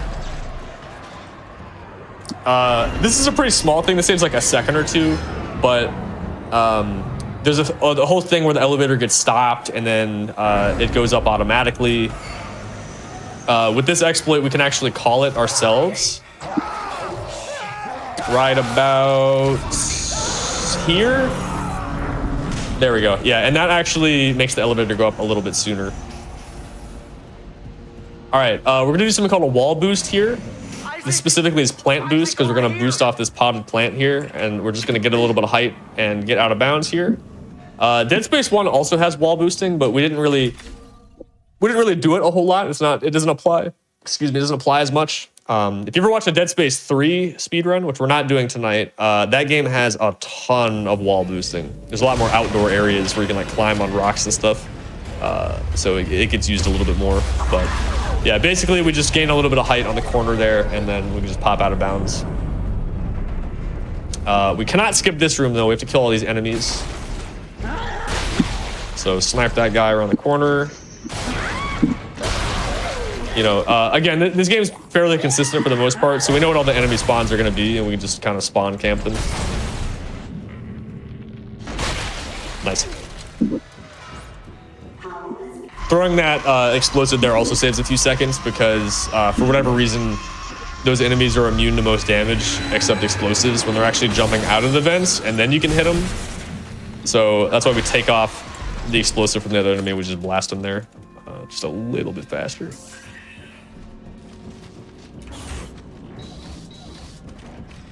Oh yeah, here's our first hack panel. So these are random. There's 8 directions here you can aim at, and you have to find the blue node 3 times. Nice.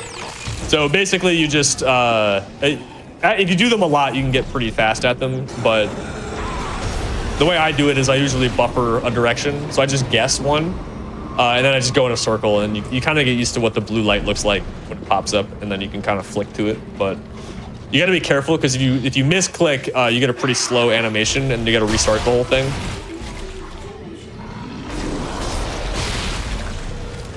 All right, make sure I'm not carrying too many health packs here. All right, nice. So it's not a huge deal because of another thing that I just realized I haven't explained yet, but we need to have 20,000 credits, the game's money, to afford 2 guns in the next chapter. That's the main bottleneck for inventory routing. After that, it gets not that hard. There's a few other things we have to buy, but it's not too crazy. But yeah, we want to buy the line gun and the javelin gun. The reason it's not going to be super hard to afford those things is because we actually have infinite ammo right now as well. Or infinite reloads, more specifically. So this one's pretty funny because we didn't even realize this until after people were already doing runs with this, but it's because of that first skip that we did in the first level. So when you first get the plasma cutter, when you're trying to like save the guy on like the surgery table and then he dies, then you pull out the thing and you know, attach the stuff and actually make the plasma cutter.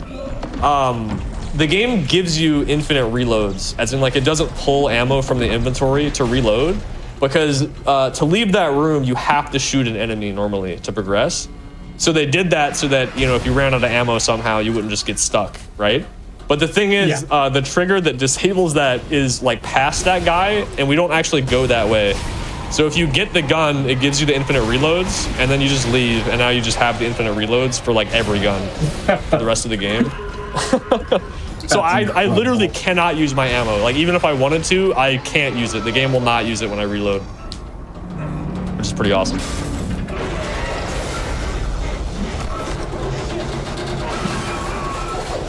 Oh yeah, here he goes, deadpan face here.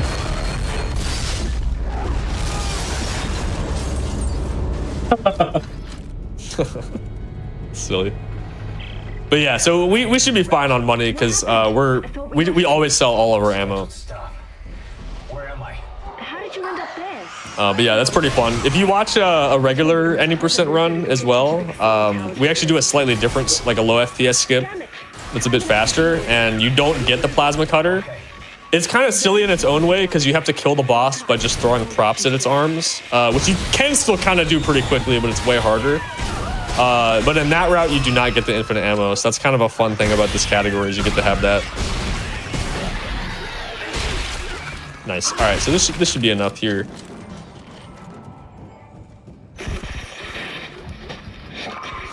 All right. So this is Strauss. He's one of the other patients. Important thing here, though, is that we can't progress through this elevator until he finishes talking to us. So we have plenty of time to shop here without losing time. We're just gonna buy those 2 guns. And we actually got time left over still, but we're gonna go ahead and get in the elevator. Yeah, so right about here, we're actually at the destination for the elevator, but we just gotta wait for him. Also, most of the elevators in this game do not go straight up and down like you might think they do. It's kind of like the like Willy Wonka elevators where they go like sideways and stuff like that. Like most of them go sideways a little bit or up and sideways.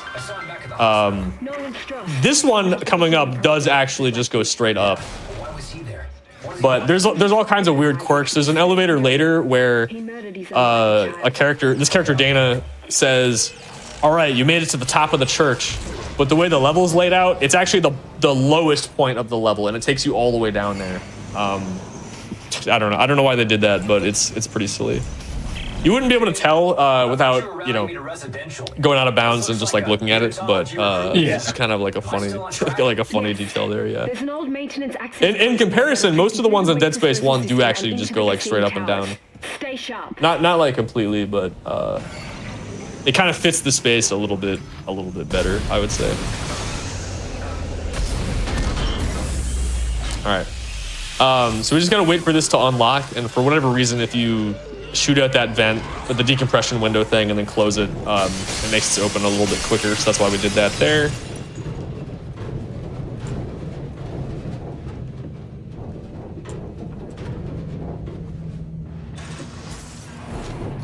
All right, coming up to our first 0G area pretty soon here. So you'll see it's very different from the first game. We get to free fly, and that means this game has its own set of 0G glitches that we can do, and we're gonna try to do one once we get in there.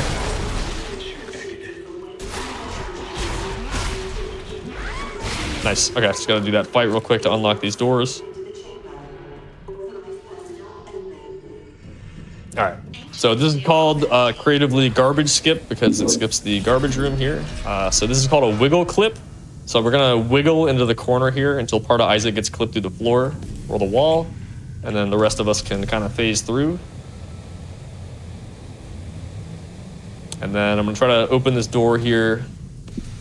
Load the level in. Nice.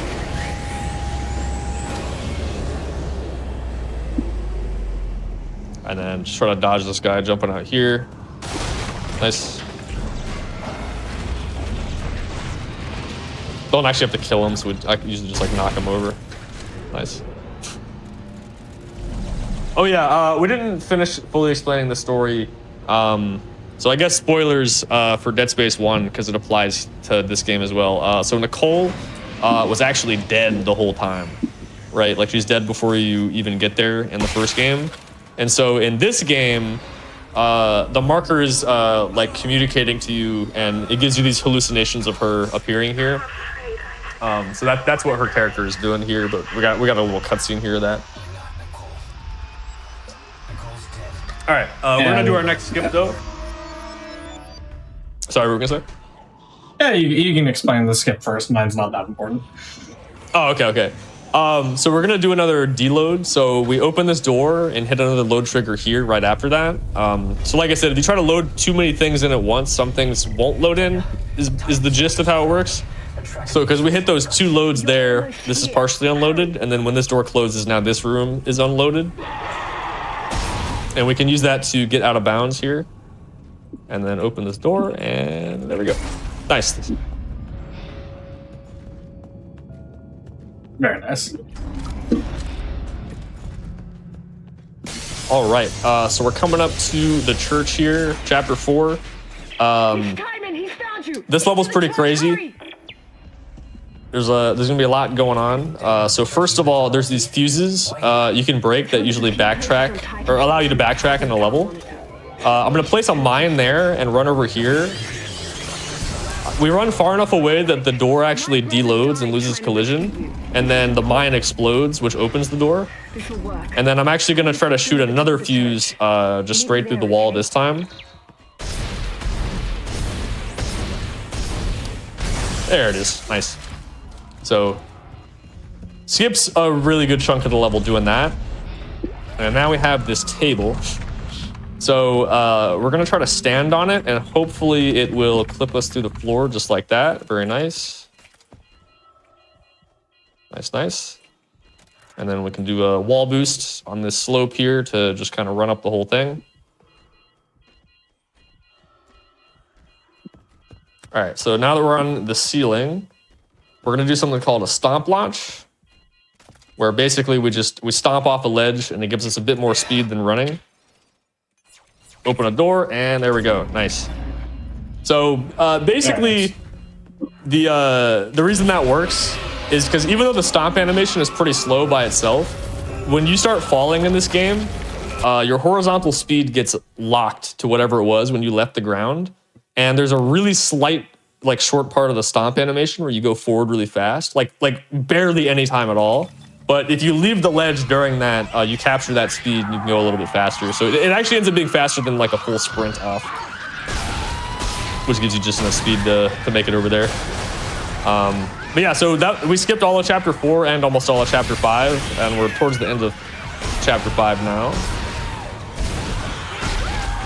Again, we know where all the enemies spawn, so we can kind of just snipe them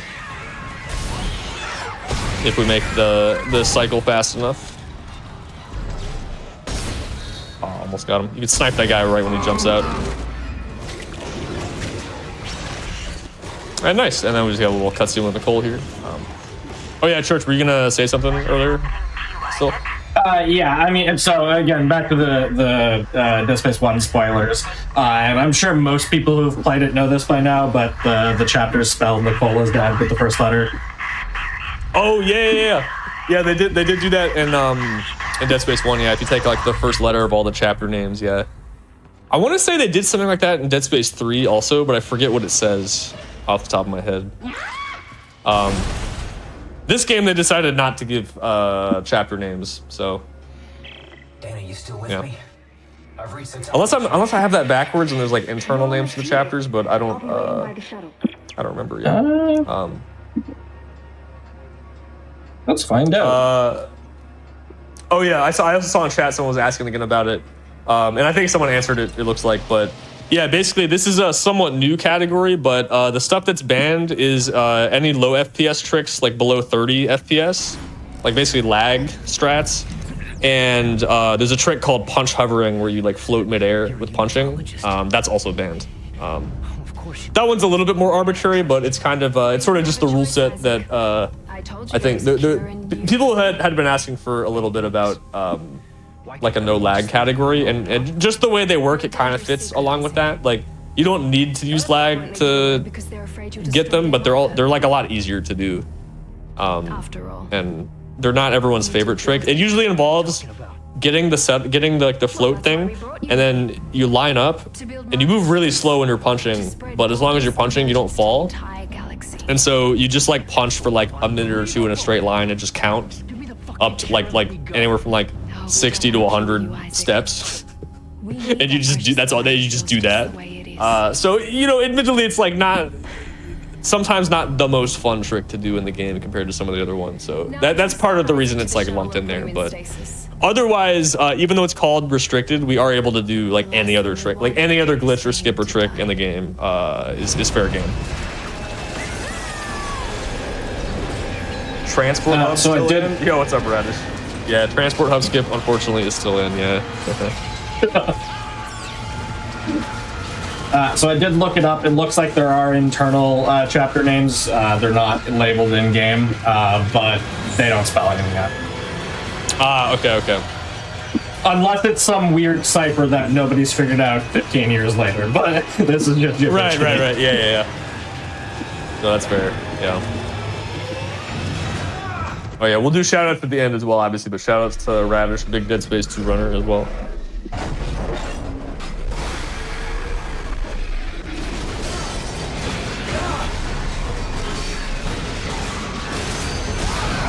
Oh yeah, kind of didn't explain the story stuff happening there. So Dana, who was trying to help us, it turns out is actually a unitologist. It's this religion, they worship the marker and they want everyone to become necromorphs, essentially. So she was tricking us because she wants us to build more markers for her. And then the government blew her up, basically, and is also trying to kill us. And so is this thing. The Tormentor. We're gonna try to do something called Tormentor skip here, though. Let's see if we get this. Nice, okay. So what happened there is that sequence ends when you shoot the canisters on the side of the ship, but normally there's a cutscene that plays first before you can shoot it, but they're active as soon as the ship pulls in there. So we fire a slow-moving shot there and try to line it up so it hits the ship as it comes in there. So we just skipped the whole phase 2. Isaac, are you there? Can you hear me? What do you want, Strauss? All right. All my plans just blew out the window. Chapter 6. No, it's not over. At least not yet. This is definitely the point in the run where they Isaac, we built this. start dropping more You mean the mark? like story. The story changes here. There's a lot of cutscenes and things. We're gonna try to skip some of them. It's in the government sector. We're gonna try to do a somewhat complicated deload here. We're gonna open these doors in a certain order where it's gonna give us just enough time to go through one before it would try to shut in our face, and it's gonna actually unload the side that we're on. The main thing to keep in mind with these is the goal of doing this is to either make a door lose collision so we can walk through a locked door, or to get out of bounds. So in this case, it's kind of both. There's a locked door here that loses collision, and we can just walk through it. So we're on the edge of that door right now, like the threshold of it. And we're gonna try to do a line gun boost over to this ledge here. And it blasted me off, okay. All right, that's fair. All right, I'll take a safety save after this one. Yeah, I mean that's just classic. We have an inside joke about that in the community, because like this is right after what we usually we segment it off into, you know, early, mid, late game, right? So as soon as you get here, that's the beginning of mid game. So that is the most classic thing of all time, is you get an amazing early game. You do this, and then you just immediately die. You mean the marker? Also, I wanted to throw this out there that I actually do have my splits up because we do use the timer for something later. I was actually ahead of my restricted PB after that, and then immediately died. But that's funny. That's awesome. Okay, I am gonna save here just in case something like that happens again. All right, whatever. It'll probably work this time. It's just very silly. All right. But yeah, like I said, most important thing to keep in mind with these deloads is that it makes doors not have collision. And doors are the things that actually continue to load stuff in. So you can kind of control, to a certain extent, what is actually loaded. by choosing what doors to open, and it depends on what side of the door you open it from as well. Okay. And it works every time. Yeah, so this gives us about twice the speed as running off. There we go. Okay, yeah, so just gotta land on that ledge. It's just unfortunate there's not just like a flat platform to land on there, and it's just a weird shaped ledge that you can bounce off of. You have a theory about my setup and why it doesn't work? Oh, nice, dude. Okay, I appreciate that, yeah. All right, well, that skips a little bit of the level there. So here is where, if we were doing vanilla or like normal, unrestricted, any percent, whatever you want to call it. Oh wait, I don't need to launch here, that's right. We would actually go out of bounds and do one of those punch hovers, but instead we're gonna do the inbounds route here. So we gotta pull these batteries out, and we do need one, so I'm throwing it over there. Kind of ignore these enemies here. Nice. Another big thing. A lot of things happen in this game very quickly, and sometimes I forget after running it so much. We don't have stasis. We just don't have the stasis ability. So if you saw the Dead Space 1 run right before this, if you manage to skip any of the abilities, the game just gives it to you when you get to the next chapter. This game does not do that. So when we did the big skip in chapter 1, we skipped a lot of the tutorial stuff, and one of those things was actually getting the stasis ability, which slows enemies down. Fortunately, we don't need it to beat the game. Kinesis we definitely do. We can't skip that.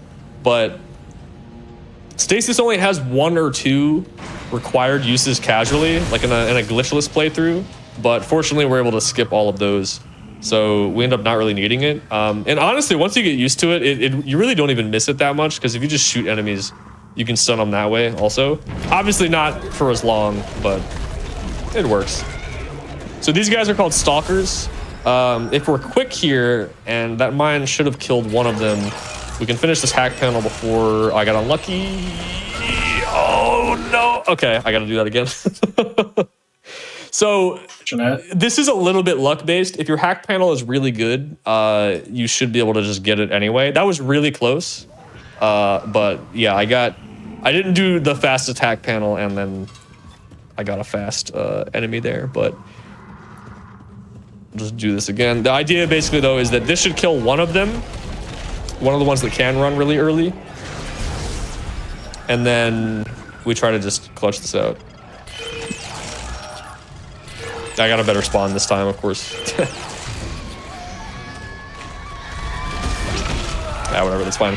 So, a fun fact, I guess it's sort of a fun fact, about those hack panels is usually you're doing them to unlock something, right? So in that case, unlock a door. Some of them, it'll unlock the thing when you hit the 3rd blue node. And some of them, like that one, it doesn't unlock it until he finishes the animation of walking away from the panel. So even though I finished the puzzle technically, and in theory it should be open, that first time I got hit by the enemy, so the door was still locked, so I had to do it again. And I had to reload there because once you get hit, it kind of spirals out of control, because then more enemies start to spawn, like not even just the stalkers. Like they start coming out of a vent like right next to you and just start coming after you, so you kind of have to just go for it again. The last person who said that tried to kill Now, there is a gun you can get called the detonator, which lays out explosive traps.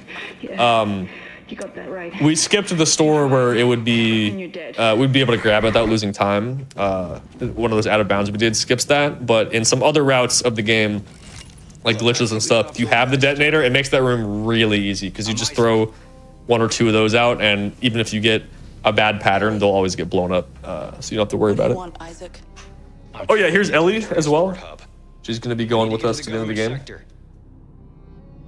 Did I copy my splits? I think I might have initially just to make them, but there's at least 1 or 2 extra splits in this, so I can't remember. I might have just made them fresh. Other people are just a liability. But yeah, like I said, lots of story stuff going on in this level. And please, don't follow me, okay? Wait. All right. So now we're gonna do our best to not get hit as much as possible here. So I'm gonna look down at the ground to try to de-aggro the enemies as much as possible. At least so they just don't like run up and hit me. It's not a huge deal with like health considerations. We're mostly we just don't want to get hit because it's slower. But there we go. Not too bad.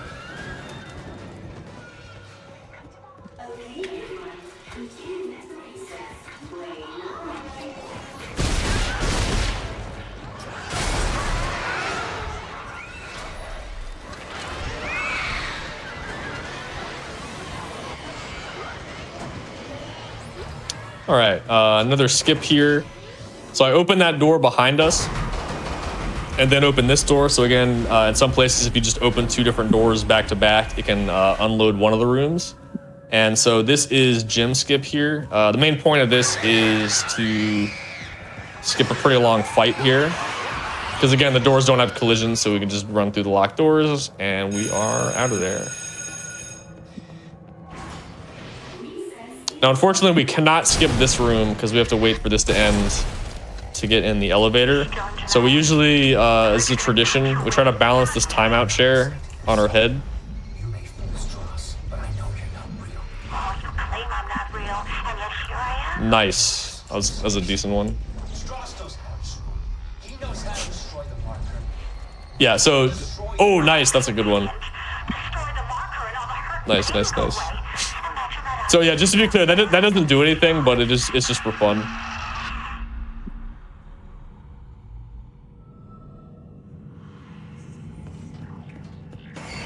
Gotta do something while you're waiting, you know? Yeah. Dead Space 3? Oh, okay, so that's what I was thinking, yeah. Brother Moons are awake. Yeah, there you go. Okay. I could have sworn one of the other games had it, but I couldn't remember if it was this one or not. But that makes sense then, yeah, because the ones in 3 are names. Yeah. Okay. Don't move. Ellie, Very cool. I need him to be not dead. I need him. Thank you for looking that up. Okay, Isaac. All right, so we're coming up to transport hub here. So we made a joke about this earlier. So this game, for the most part, is very consistent, but there is one big trick that is kind of just random, and that is transport hub here. So we're gonna have one of these brute enemies, these mini bosses, and ideally, what we want to happen is he's gonna punch us, and we're gonna clip through a door. The funny thing is, it only works if he uses his right arm. If he uses his left arm, it doesn't work. Now you can retry it. So you can bait him into punching you again, but it is just random whichever arm he uses each time, we're pretty sure. So I picked up a little bit of health. If we get it first try, we actually don't take any damage. But after that, like if it's second try, third try, etc., we do have to take at least 1 hit per attempt. And if we get too low, it doesn't work anymore because then he goes for a death grab. So absolute worst case here, we try it, it doesn't work, and then we just have to kill him and wait. You guys all right up there? You gotta wait here for like a minute normally. But I've got a few health packs, so we should be good. Absolute worst case is he clips us through the floor and we die, and there's nothing you can do about that. But as long as that doesn't happen, there's a pretty good chance we go through the wall, I think. But we have a setup to just kind of get him in the right spot, and then from there it's just hope that he uses the correct arm. Yeah, it could be one of those things where it's deterministic, you know, if he's exactly in the same spot every time, you know, it has some logic to determine which arm to use. But as far as we can tell, it might as well be random if that's the case. But yeah, we want to stop him here with stasis. And then he's going to come punch me now, and we will see what happens.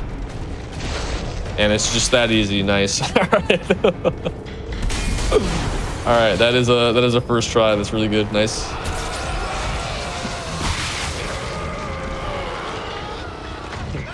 Radish about to call me lucky. Nice.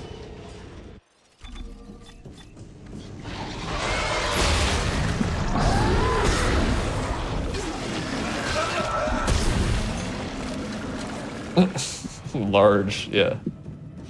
All right, sweet. So we are officially in the second half of the game, roughly. Those that played on Xbox might remember this is where you swap to disc 2. And we are going to start this off with a really big skip here. So we wiggle through the wall, and we're going to fly up to the top of the 0G box here. And then the goal here is to hit a checkpoint all the way at the end of the level. This is still one of the biggest skips in the game. I think this saves like somewhere between like 7 and 9 minutes, I think. You're supposed to go repair the solar array, take a big elevator up, all this stuff, and then come all the way back down. So we're trying to hit the checkpoint that you grab all the way at the end, like when you fly all the way back down. Ironically enough, all the way back in Transport Hub where we just were a minute ago. Here we go. Yeah, it's deceptively hard because even though the checkpoint's kind of big, with the freedom of movement you have in 0G, you have to line up, you know, like your pitch, your yaw, your roll, all that stuff. There's like a lot of variables. We did hit it though, very nice. Okay.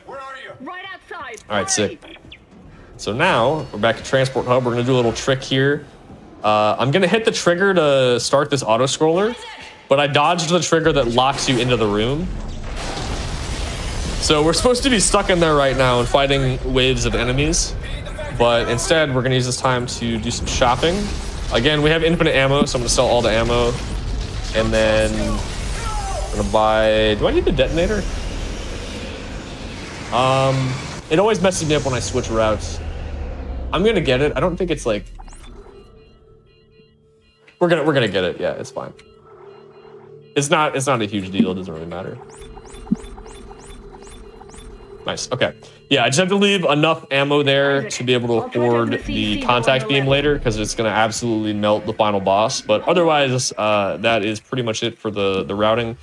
All I have is health packs because, again, like I don't have stasis. So I could use a stasis pack and it'll fill up the meter, but can't use it. And we have infinite reloads from the skip we did earlier. Not like a... Just to clarify if anyone's coming in later. So we didn't even do like a cheat or anything. It's just the game gives you infinite reloads, and then if you leave the room and progress out of bounds, it never takes that away from you. So you just have infinite reloads the whole game, which is very silly. Actually, just for fun, I might fight some of these enemies, speaking of which. It's kind of fun to do that with infinite ammo. I gotta be careful not to blow myself up, but one of my favorite things is just that you have infinite detonator ammo. And it basically becomes like a big grenade launcher. It does do a lot of damage though, so I gotta make sure I don't blow myself up. But yeah, you can just wait and then once the timer... Oh yeah, well, there we go. Yeah, there's an audio cue, you just wait and you just like run through, but it's more fun to blast them when you got the chance. You guys there? Did you make it? Shit, Isaac. What is the restricted category? So we're allowed to do pretty much everything. It's just it's mostly just no lag strats, so no going below 30 FPS. 30 is the lowest the game supports. Like just natively, you have to use like other software and stuff to get it to go under 30 normally. So for vanilla any percent, like regular any percent, we do allow that, and there's like certain tricks because the physics change based on like how high or low the FPS is. But for restricted, you can't do that. That's the main thing.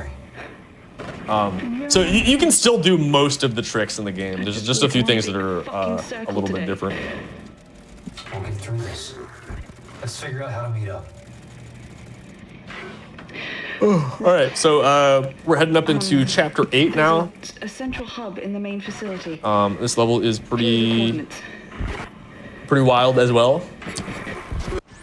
So it's really chapters 8 and 9. The game will combine 1 or 2 chapters into one map. So I haven't really explained this yet, but the game only loads one map at a time, and like I said, it's either 1 or 2 chapters at a time. So as it turns out, chapters 8 and 9 are actually one level, and chapter 9 is below us. So the idea here is we're going to want to go out of bounds. Oh, I'm actually, I didn't reload my gun there. That's fine. There we go. The idea is we want to get out of bounds and drop down into chapter 9. But that does mean that chapter 10 is not loaded yet, so we can't get there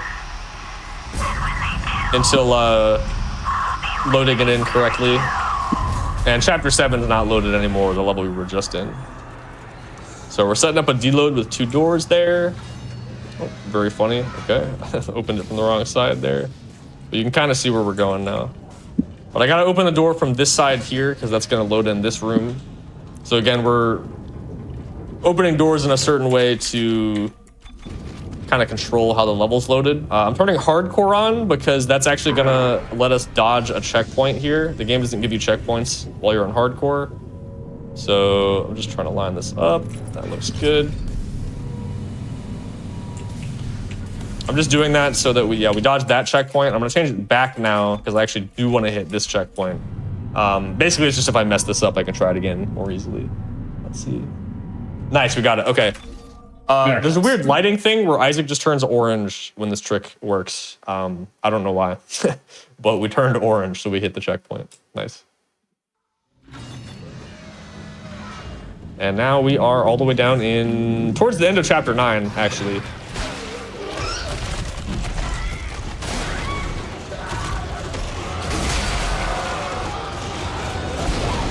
Nice. There we go.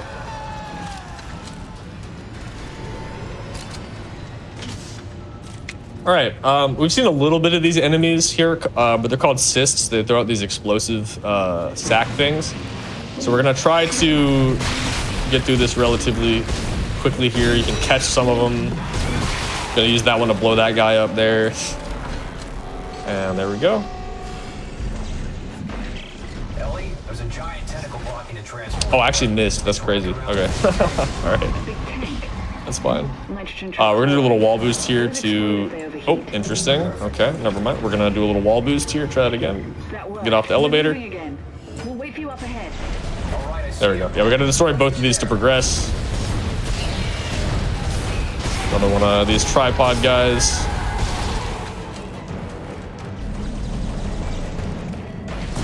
There we go. Yeah, there's a weird thing where with these lifts, if they detect that you're not on them anymore, they'll snap back up or down to the position they started at. So the elevator kind of freaked out and like popped me back up with it there. Why aren't you doing bad ideas? There might be a route that makes it faster, but you have to, the old methods are like the regular 90% stuff is banned because you have to, on some machines, you have to like lag the game to get past the invisible walls that load in. So those aren't allowed. There might be another route you could do that would be fast, but it hasn't really been worked out.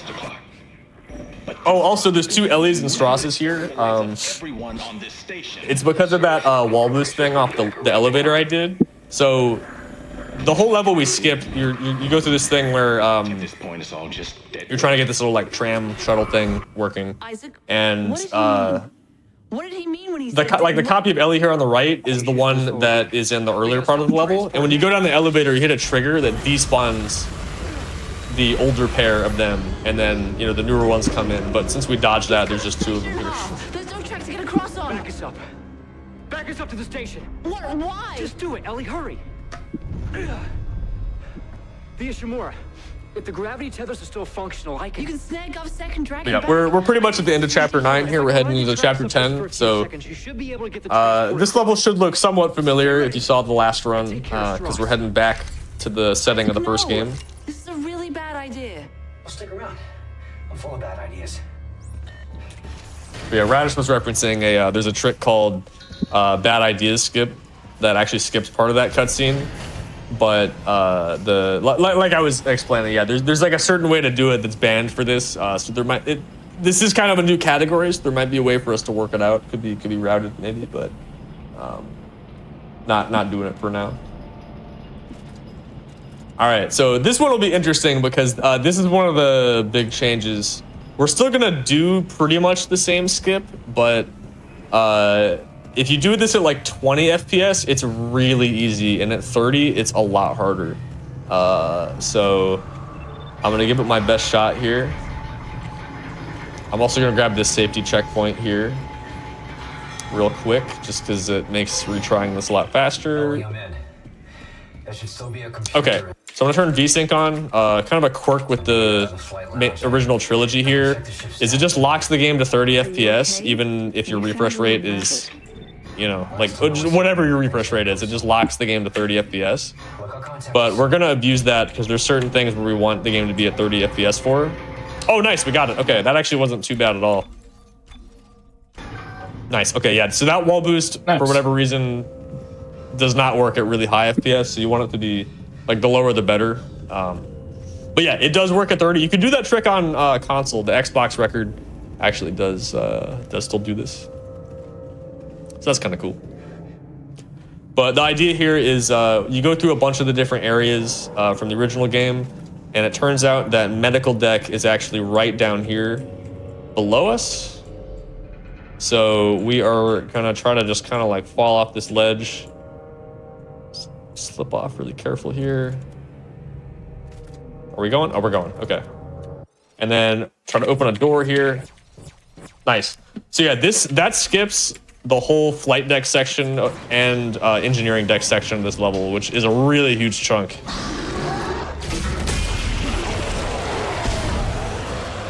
Oops, I did not mean to open that door. That's okay though.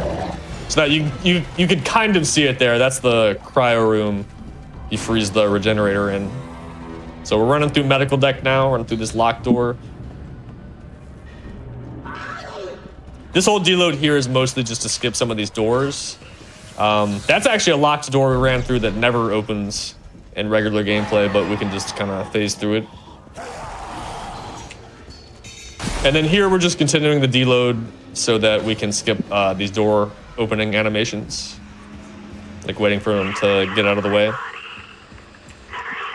then we just gotta keep opening doors as we go, because again, opening doors is mostly how the game loads stuff in. So if you stop loading them in, you're eventually just gonna fall out of bounds, which sometimes is good. Sometimes we want that to happen, but here, we want to just keep going. So most of the time in those deloads like that, we actually are still in bounds. It's just that the textures and the lighting aren't loaded in. And again, not the door collision, which is really good. Dead Space 1 and 3 actually do have some deloads like that, but the doors don't, like the doors remain solid always in those two games. So you can't really do the same kind of stuff here. Because otherwise then you're just in a room with like the visuals deloaded and then like nothing else, so it doesn't really do anything. This is another good example here of not having stasis, but you can kind of just pop those guys real quick and then it's not too bad, not a problem. Ellie, I'm almost to the captain's nest to activate the tethers. All right. Two more little from here. small skips and we're done with this level here. You ready? So it turns out this tether thing here, you don't have to be standing next to it to activate it. As long as we hold the button down, it's still going. And so we're gonna have this door held open. And saves just like a couple seconds, because then you don't have to wait for it to open later. And then we're gonna look down and try to skip a cutscene here. Basically, if you look at the escape pod while it opens, Nicole spawns in, but we can get in before she spawns here. Now you're not gonna hear any game audio, and that is what's supposed to happen here, at least at least for the speedrun. Casually, it's not. But yeah, it's because of the cutscene skip. It just prevents this cutscene's audio from playing. And like, I still have audio, like you can hear it here, like in the menu, right? But all of the audio for this entire sequence is baked into just this cutscene, and so there's just no sound here for like a minute, and we're just kind of chilling. I mean, it happens in speedruns. It's, you know. Yeah, it's funny. There's kind of a funny thing, not to get into a whole like rules discussion thing, but just a fun fact is the glitchless category for this game has pretty lax rules, and it's closer to what a lot of other games do for no major glitches or NMG, where there's just a list of glitches, and it's like as long as you don't do those, you can do other little exploits and things. So you actually can do that cutscene skip in glitchless, and it's like you know, it's like the audio cutting out is a glitch, but like, you know, it's a little bit of a gray area. You know, it like I said, it's a little bit more no major glitches than like true glitchless. But yeah, so if you ever watch a glitchless speedrun of this game, you'll see a couple skips here and there, like little small stuff like that. But it's mostly glitchless. All right, so now we're in chapter 11. We're in late game now. Do a little checkpoint restart. This skips that rig video. It's kind of a small thing, but there's 2 parts during that rig video where Strauss will say something, and it actually causes your character to stop, like stagger for a second. So it's a little faster just to reload there. And now we're gonna take out some enemies. The line gun is absolutely disgusting. It can one-shot pretty much all these enemies.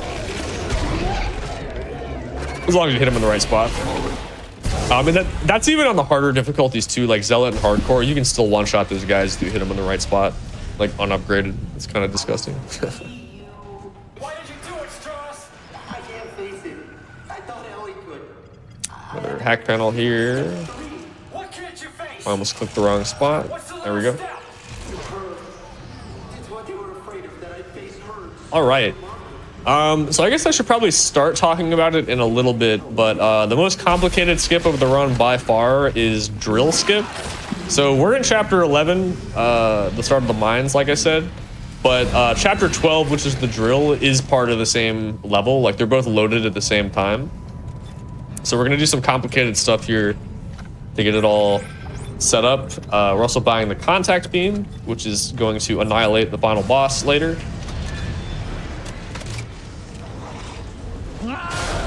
And for now, we just gotta dodge some enemies. We gotta, for this room, just put a battery in to fix the door, and then we can get out.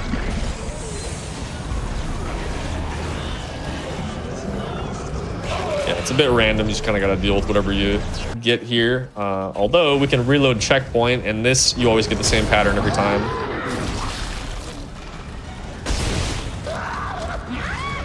And we're out. You might see this baby like jump up into the air here. Oh, he didn't do it that time. There is a baby there that will sometimes just like fly up in the air. I don't know why. Attention shift workers. Be mindful of the nearest survival chamber. But yeah, little story update here. Strauss is kind of losing it. Waiting for you.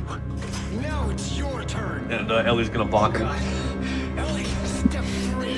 Bonk. There we go. All right, so normally you go through the level and then during a hallucination, you actually end up killing Strauss. So that is why the next skip here is called Strauss Kill Skip.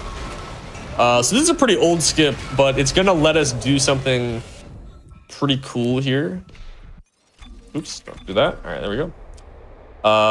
So we're gonna wiggle clip to the wall here. It's kind of a weird wiggle clip, but there we go. So we're in the 0G area, we're flying, right? So if we hit this checkpoint while the 0G is still active here, it's gonna persist. And that means that it's gonna extend over parts of the level that it's not supposed to, including this elevator shaft here. So now that's gonna let us do a trick called punch up the shaft, where you basically just do punches all the way up. So we can't do the punch hover glitch, which is also a similar thing where you have to keep punching the whole time to make it work. But this is actually something called a tilt. So we're gonna keep one of the 0G properties that lets you stick to walls here. And that's basically what we're gonna like store. So we're in 0G, we have that property where we can walk on walls and stick to them. And as long as we're punching, even if we leave 0G, we're gonna keep that ability until we stop. So the 0G like edge is like right up there, like a little bit above where I am now. So I'm gonna start punching here and try to get on the side of the elevator here. I might be stuck. Hold on. 30 FPS. Raj is gonna yell at me. There's a setup for this, and I never do it. There we go. Okay. It usually just works for me, so usually it's not a problem, but I probably should. Anyway, so okay, we're on the side of the elevator now. I gotta get over here without these enemies hitting me. Hopefully don't see me. All right, as long as you don't look at them, they shouldn't be too aggro, so we should be good now, I think. It's just like kind of high up just in case. But yeah, so now we just kind of go back and forth. So we're riding the elevator all the way to the top. And I got to keep mashing punch here so we don't fall. And yeah, importantly, I need to not get hit or else we'll lose it as well. But yeah, once we get to the very top, we're going to be able to keep climbing up the wall and go out of bounds. And that's going to let us skip a cutscene. So that's faster by itself. But weirdly, we're going to be able to get something called the invincibility glitch, which is basically, well, it's exactly what it sounds like. But what the game does in some cutscenes is it makes Isaac invincible, so he can't die during them if there's somehow like other explosives going off or like enemies hitting him or something. So when we skip this cutscene, it activates by opening a door, right? But we're gonna spawn past the door. So loaded in that weird state, if you go back and open the door again, it gives you the invincibility from the cutscene, but it doesn't play the cutscene. And that's really important because we're gonna need invincibility to do the other like really big skip coming up soon. So, all right, so here we go. So we managed to get all the way up here. We're gonna do a little bit more platforming. And I actually need to kill these enemies here for that door to be unlocked. That hopefully is all of them. Sometimes the third one spawns and that would be kind of unlucky, but I don't hear them, so I think we're good. Nice. All right, so that's the chapter 12 start right there. And we are gonna turn around. I'm also gonna make a little safety save here for well, I should probably make it after this cutscene, actually. Okay, the door's unlocked. All right. I tell you what, I am going to make a safety save, but we're going to do this first. So now we're at the drill. So normally you would boost over the ledge there. That's as of 2014. That was the strat. Is you would boost over the ledge and skip this cutscene. But 11 years later, it was found last year that it's actually faster to watch this cutscene now because of the skip we're going to do to start the drill early. So it's not very intuitive at first, but basically there's these two like drill bits, these drill arms that go horizontal, right? And so they're perfectly flat, parallel at first. But for some reason, I don't know why they did this. After you watch this cutscene, one of them tilts upwards and like moves out of your way a little bit to a spot we're gonna try to go to. And so normally you're supposed to do a bunch of things like put another battery in here, get a thing to open up this hack panel, do the hack panel, wait for the drill to turn around, like get it all fixed, wait for a lift to come down, all that stuff. But if you just get up on top of the drill, it will start and then turn around and leave. And here's where I'm gonna go make that safety save just in case.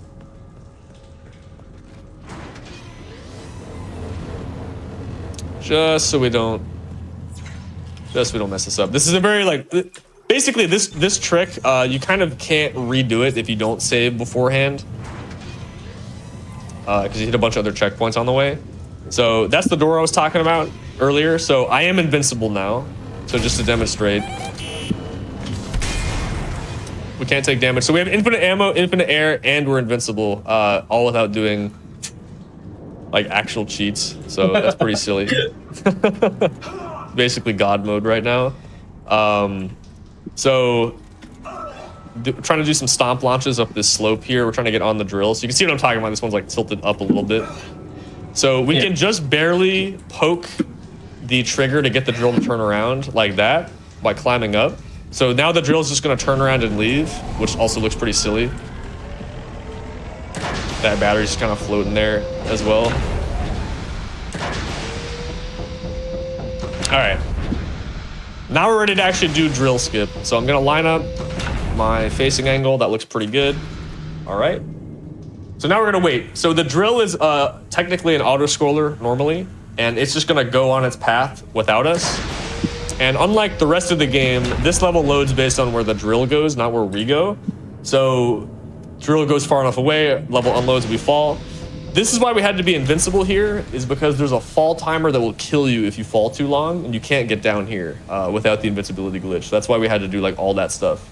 Like all of those skips before this are still fast by themselves, but it also culminates in this whole thing working. Because the whole point of this is to get down here while the drill is also moving. Because the drill, that should be good. Okay, just pause buffering. I need to move certain directions for a certain amount of time here. So that's when I'm looking at my timer here. But yeah, so the next level is gonna load in after the drill moves for like about 3 minutes or so, right? So what we want to do is position ourselves right above a certain spot in the next level so we can fall into it. That's basically why we want to do all of this stuff. But the exact details and reasons for why you do like everything does get a little bit a little bit complicated. And this has changed a ton over the years. There's tons of different versions of this. But we're getting close to where we need to be here. Okay. Okay, that should be good. Okay, so I'm at about like 1:05 on my timer here. We need to wait till about 2:48. So we gotta wait here for about 1.5 minutes doing nothing. Oh, jeez. So this is one of those I promise you this is fast kind of things. Where I mean, this is like the biggest skip in the game. So it's like almost 10 minutes, I think, or something like that. Because not only are we skipping a bunch of cutscenes at the end of the drill ride, we're pretty much going to skip a little over half or most of the next level after that. Because basically, I positioned Isaac where once we back out in a little bit, in about a minute, we're going to fall into a door and be able to open that as we're falling all the way down. Okay. So it's pretty insane. But if we do that, it's going to load the level and like catch us from free fall, and then we can just progress normally. Yeah. So so we got another like 45 seconds here, but that's the goal. And if we do all that right, we're also going to have the invincibility still, that invincibility glitch active. So that's going to be kind of useful to save a little bit of time in the next chapter. It will go away once we reload checkpoint later. So we're not going to have it for the very end of the game, but that we don't need it for the final boss or anything like that. It doesn't really matter. So it's all good there. So yeah, I'm just keeping an eye on, like I said, I got live split up in the background here. Just looking at my segment timer here. Yeah.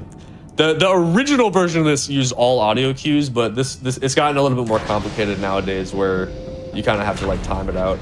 And you can use like a stopwatch too. It doesn't have to be live split, but it's just kind of easier to do it that way. All right, that should be good. So we're gonna back out.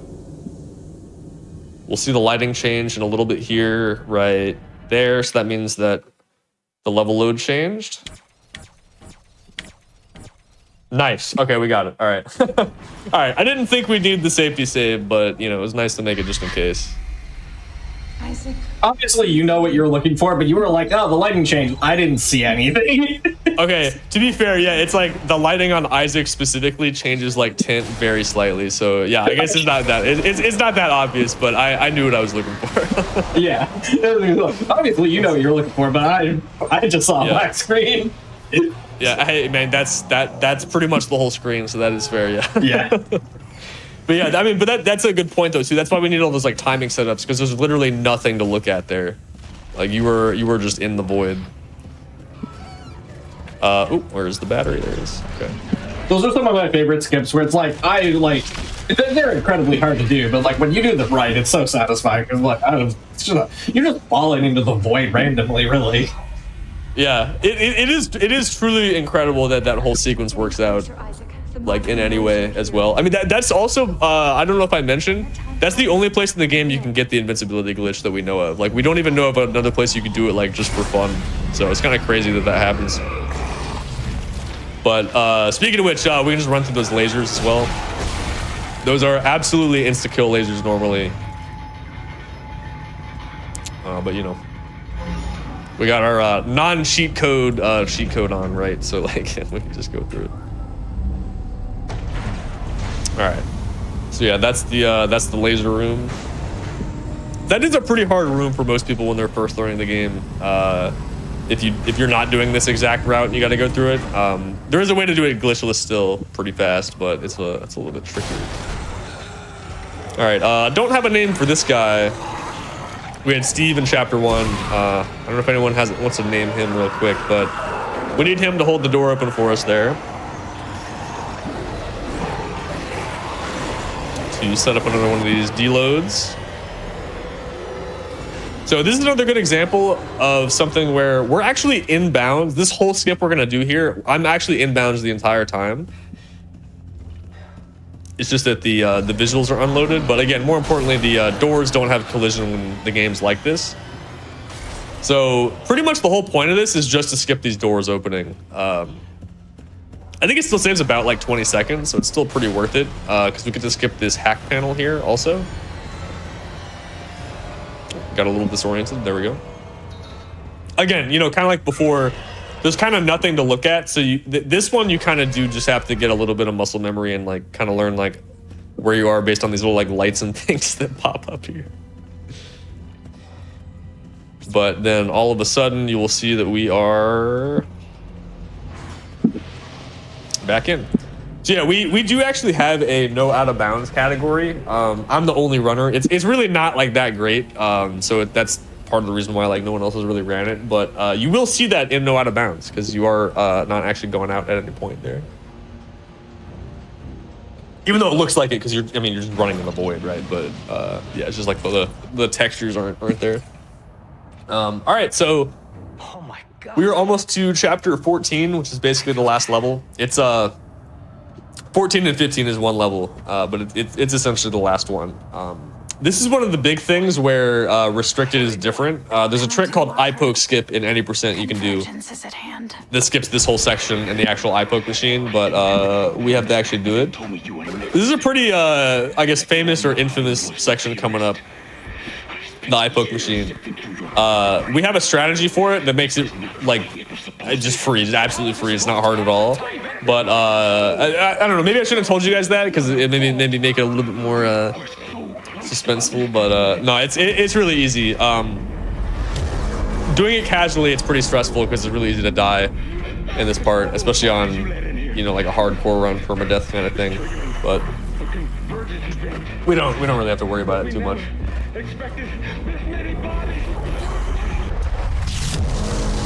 Alright, almost done with this little cutscene here, and then we can get that started. Isaac, you have to make us whole. But story-wise, it's something about, accessing the marker codes in your brain or something like that.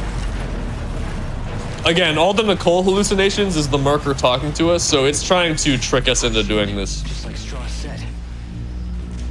For convergence, everyone turning into necromorphs, all that good stuff. Don't knock me for points on the lore stuff. I just speedrun this game. I don't It's also a 15-year-old game. Yeah. It's been a while since I've watched all of them. It's just you're getting the gist on the story here. It's all right, here we go though on the actual eye poke machine though. Okay, so you can actually buffer the input here, so I'm already holding it, and the needle's just gonna move down the whole time. I guess look away if you're sensitive to like things going in people's eyes, by the way. But yeah, basically there's just a certain corner on the eye. As long as you move it as soon as possible, he always moves in the same way every time, so it'll just go straight in, just like that. Again, it like kind of looks scary because especially if you played this, if you're not in the right spot there at the end, it just kills him, and it's pretty brutal. But yeah, no, it's easy every time. And yeah, we got one more big skip coming up here. We're gonna skip all of chapters 14 and 15. It's creatively named chapters 14, 15 skip. Very cool. But this was actually the first skip ever found with deloads, and it completely blew up the game from that point. We do have another category too, just called no deloads, which is quite a bit. I mean, not like insanely longer, but I think the record's like 120 something. But yeah, it changes the game quite a bit. But this was the first one found, so it's pretty nostalgic coming back and doing this. But we're gonna get one of these regenerating necromorphs here. So I'm gonna put that in mind there to just blow them up and slow them down a little bit while we do this.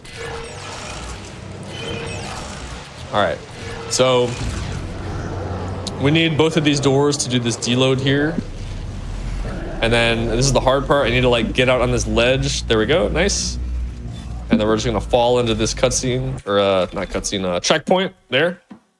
And assuming my angle and all that stuff was good, we should just load into here, hopefully. Nice. Easy every time. All right. So Nicole's supposed to be standing there, but we skipped the trigger in the previous room for that. Like they're supposed to bait and switch you where she's like welcoming you in, and then it's actually just Tideman standing there. I don't think I explained who he was at all, but he's one of the villains as well. But yeah, he's trying to have all the key subjects killed, the people that actually built the marker in the first place, and also blast us with a javelin. Man, Isaac really gets kind of destroyed in the last chapter here. Like he somehow is able to see still out of that eye, and then he gets hit with the javelin twice. And then yeah, this cutscene looks funny because Nicole is supposed to be here visually, like her character model, but she's just not here, which makes him look even crazier.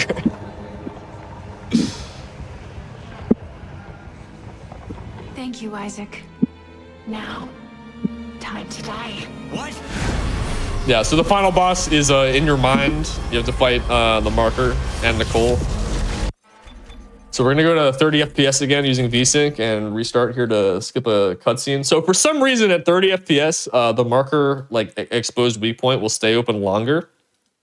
And it only takes 2 shots on the marker with the contact beam because the contact beam is OP in this game. So don't blink because this is the final boss. All right, that was the final boss. All right. And honestly, on hardcore and zealot, it's not even that much longer if you know what you're doing. Like unupgraded contact beam, you can still just absolutely destroy her. So yeah, we got about 2 minutes until the end of the game here, but that is pretty much most of the gameplay for the ending. So I'll go ahead and do my shout outs here. I saw Radish in chat earlier. Shout outs to Radish. Second place in any percent, and also has the world record in kill the tripod, as well as some other categories and stuff. But yeah, so shout outs to the whole community. Shout out Looney earlier from Dead Space 1, but shout outs to him as well. I think I saw Sims and some other runners in chat, but yeah, just shout outs to the whole Dead Space community. We do have a Dead Space speedrun Discord if you want to check it out. If any of these glitches look cool and you want to learn them for fun or try any of the speedruns yourself, you can come check them out. And if you want to see more Dead Space, I've been grinding Dead Space 2 any percent, so that's like the unrestricted category. The world record is 57 right now, but I'm trying to get a 56. It'd be the first minute break in like 3 years, but so that's what I've been working on. Otherwise, that's what I'm gonna be doing. If you want to check that out, was this your great plan? Dump me off and die? It's just twitch.tv/sharkcat87. That's where I'll be if you want to come hang out. Well, here's another one. I'm crashing through the roof to get you. But yeah, otherwise, I appreciate all of you watching so far. Hopefully you enjoyed the Dead Space showcase. These games are pretty cool in my opinion. So always glad to show them off. And yeah, also just very crazy. This game is right about to be 15 years old. That's insane. Yeah. I played this game like not that long after it came out. Yeah. I was like in middle school back then. That's insane. But yeah. Yeah, I think I played this game. It wasn't right on release, but I feel like it was within like 6 months of release. And yeah, sucks that was 15 years ago. Yeah, that's crazy. That's weird to think about. The Dead Space 1 was 20 years old. Oh yeah, time coming up in like 3 seconds here. And time. There we go. That's Dead Space 2. EG. All right. Yeah, well, I pretty much got all my shout outs out of the way, so I think that's pretty much it. Yeah, that is the game. Hope you all enjoyed watching, and yeah, thanks for having me on. Yeah, thank you so much for being here and showcasing the 2 games and joining me to kind of celebrate the 15th anniversary of Dead Space 2. Super awesome. And yeah, I definitely, if anybody's interested in the Dead Space games and the speedrunning, definitely check out Sharkcat, fantastic runner of the games. And you also do a bunch of horror games, so if you're interested in like horror game speedruns, you should definitely give Sharkcat a follow. Yeah, for sure. Good point. Yeah, I also run a lot of stuff like Outlast and a bunch of other like indie horror games and things like that as well. Yeah. But yeah. Thank you again so much for being here. Like we said, 15th anniversary of Dead Space 2 is coming up. And thank you all for watching, everybody. And so obviously, this is normally when Passion Project would be. Passion Project is going to be coming back in 2 weeks at its normal time. That's going to be January 30th at 10 p.m. Eastern. And stay tuned. Right after this, we're going to resume our GDQ 2026 event replay, which is going to be live all week in between our live streams on the GDQ Hotfix. And then you can tune in tomorrow at 1 p.m. Eastern. We have our GDQ backup game showcase. It's going to be a good time. And thank you all so much for dropping in. And we'll see you later.